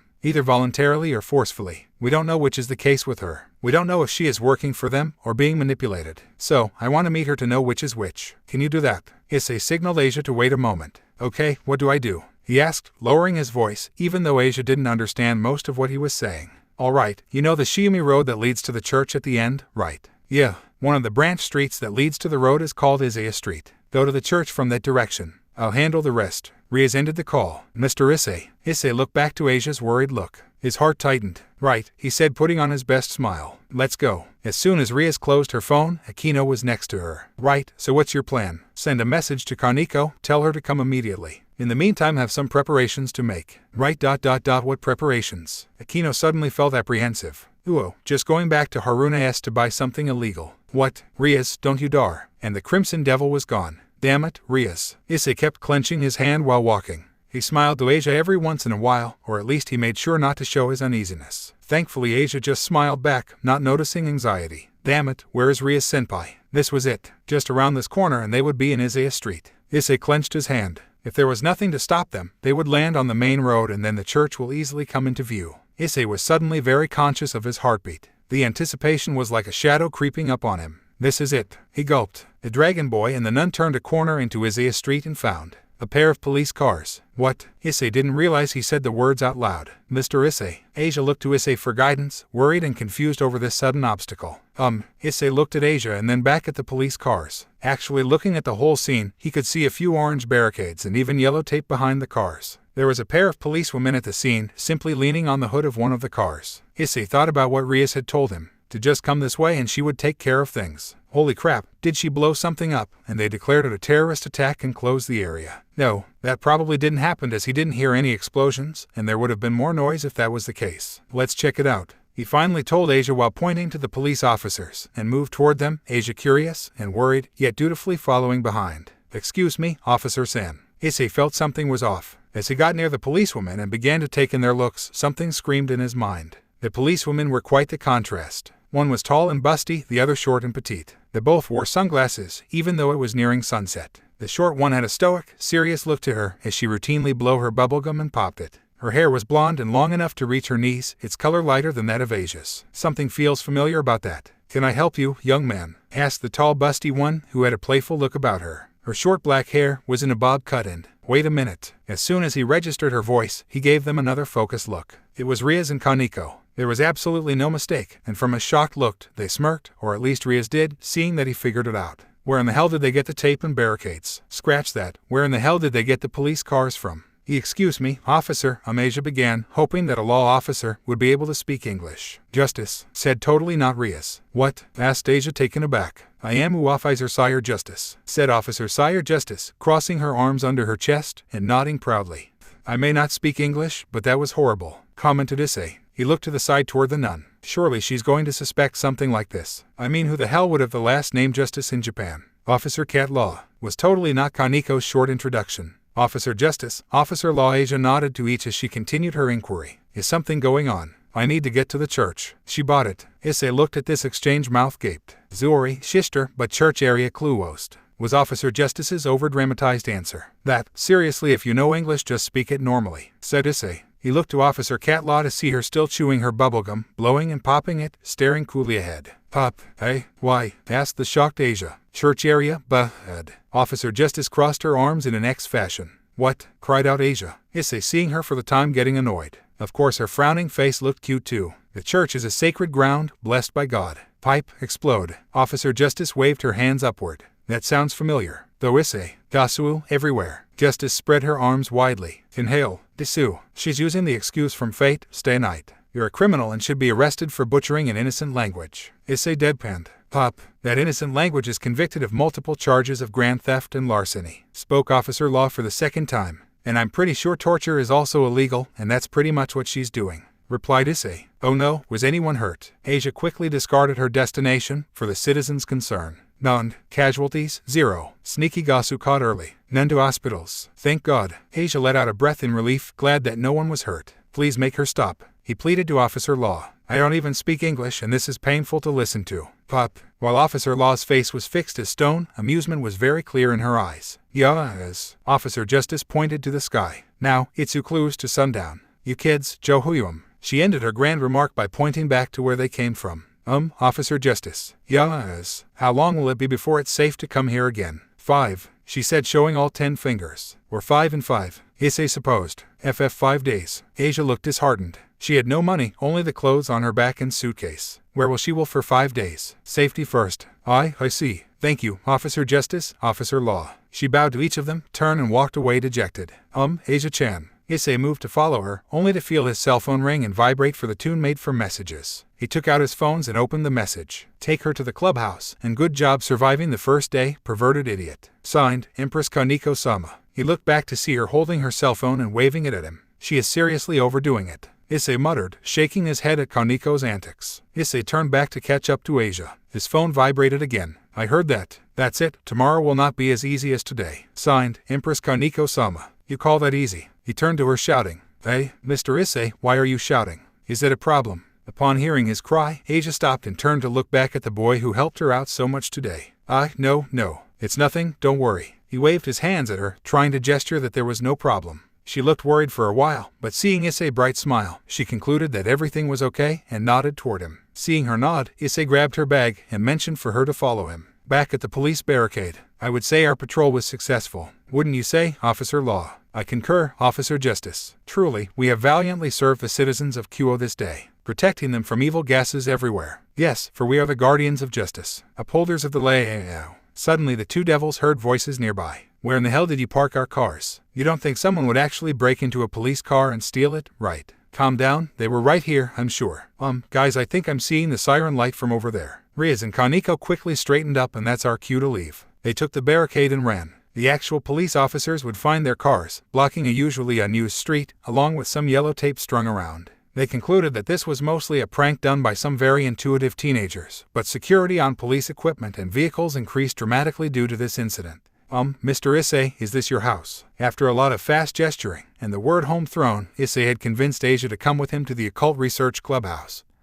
Thankfully, the school gate was open, so that her housing situation can be answered. Excuse me, sorry for intruding. Issei knocked and entered the shed. Hello, Issei-kun. And who is this? Akino's gentle voice was like a breath of fresh air to Issei after this weird and surprisingly long day. Oh, nice to meet you. I am Asia Argento. Asia bowed and cheerfully answered back, not noticing that she understood Akino, when clearly she was speaking to Issei, and thus should have been speaking in Japanese. My, how polite. Akino placed a hand on her cheek, glad to meet such a well-mannered young girl, unlike a redhead she knew. Hello, said Riaz from her desk, waving wildly at Asia. Asia smiled, bowed and greeted the energetic busty girl as well. Issei looked at Asia and back at the occult research members. His nerves began shaking once more. What if she recognized Riaz and Kaneko? What if she can tell they are devil? Hello, Nyan. Nice to meet you for the very first time. Kaneko greeted her. You're laying it on a little thick. Issei looked at the devils and vampire gobsmacked, and quickly turned to look at Asia. Nice to meet you too. The nun replied with bright enthusiasm. She didn't notice at all. Hello, came Gasper's normally muted greeting upon meeting someone new. It looked like Asia hadn't noticed that she was surrounded by devils and a vampire and was quickly welcomed inside. Thus, in a show of reminiscence to the first time he came here, Issei found himself sitting with Asia on one couch, while Aquino and Kaneko were sitting on the opposing one. Rias was at her desk while Gasper was in his box. After being served tea and scones, as seems to be customary, Aquino got to the matter at hand. So, Asia-san, you arrived at Kyoto today, correct? Yes. I was reassigned to the church in this town, but sadly there was a gas leak in the area, so I can't go there for now. Oh my, Aquino brought her hand to her mouth, looking sympathetic. Issei wasn't sure if it was genuine or faked. That's terrible. Yes, when I came here I was lost and no one spoke my language. Asia looked down, before her cheerful demeanor returned. But the Lord sent me Mr. Issei, and he had helped me a lot today. I don't really know how to repay him. She looked back to Issei smiling with gratitude. Oh my, she's really praising you, Issei. Issei found himself blushing at that. So, what seems to be the problem, Asia-san? Asked Aquino. Well, she looked to Issei, who simply nodded at her in encouragement. I don't know if Mr. Issei told you, but I don't have a place to stay until the church is safe to stay in again. Mr. Issei brought me here, so. Asia didn't notice how Rias, Aquino and Kaneko tilted their heads, like they had a sudden headache. However, the motion caused Issei to wonder why the three would do synchronized head tilt. I see, so housing is the issue. She turned to Rias, well, but you. Rias with her arms crossed seemed to be thinking deeply on the issue and nodding to herself. She looked up to Asia and gave her a thumbs up. Well, the answer is obvious, said Rias with a massive grin. You can stay with Issei.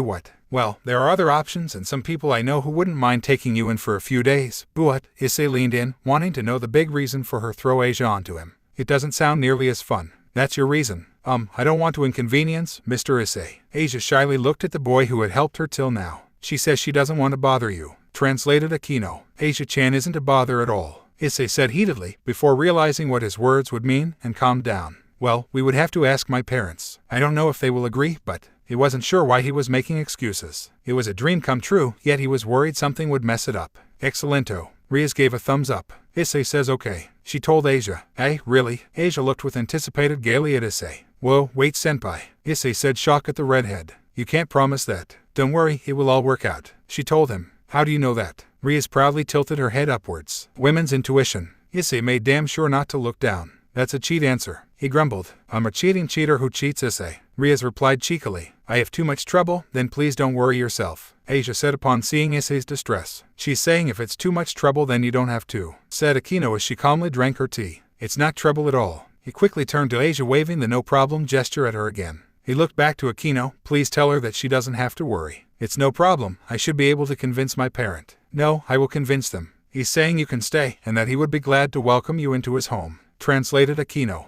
I see. A warm feeling filled Asia's chest. She felt glad for the first time in a very long time. She didn't understand why, but having someone standing up for her brought a very joyful feeling to her. There, see, it all worked out, said Rias cheerfully. And if your parents really wanted to refuse, there is always magic. Issei blinked at the sudden supernatural topic being thrown out. Hey, magic. Asia looked around at Rias and the others, as though seeing them for the first time. Suddenly, something clicked in her head. All this time, Issei and her understood them, but she still didn't understand Issei. Rias, you said magic. Are you all magicians? Asia knew magicians weren't necessarily hostile to the church, but relation between magicians and people from the church were tense most of the time. Thankfully, though, it seemed like Issei knew some friendly ones. Truly the Lord had been kind to let her meet Issei today.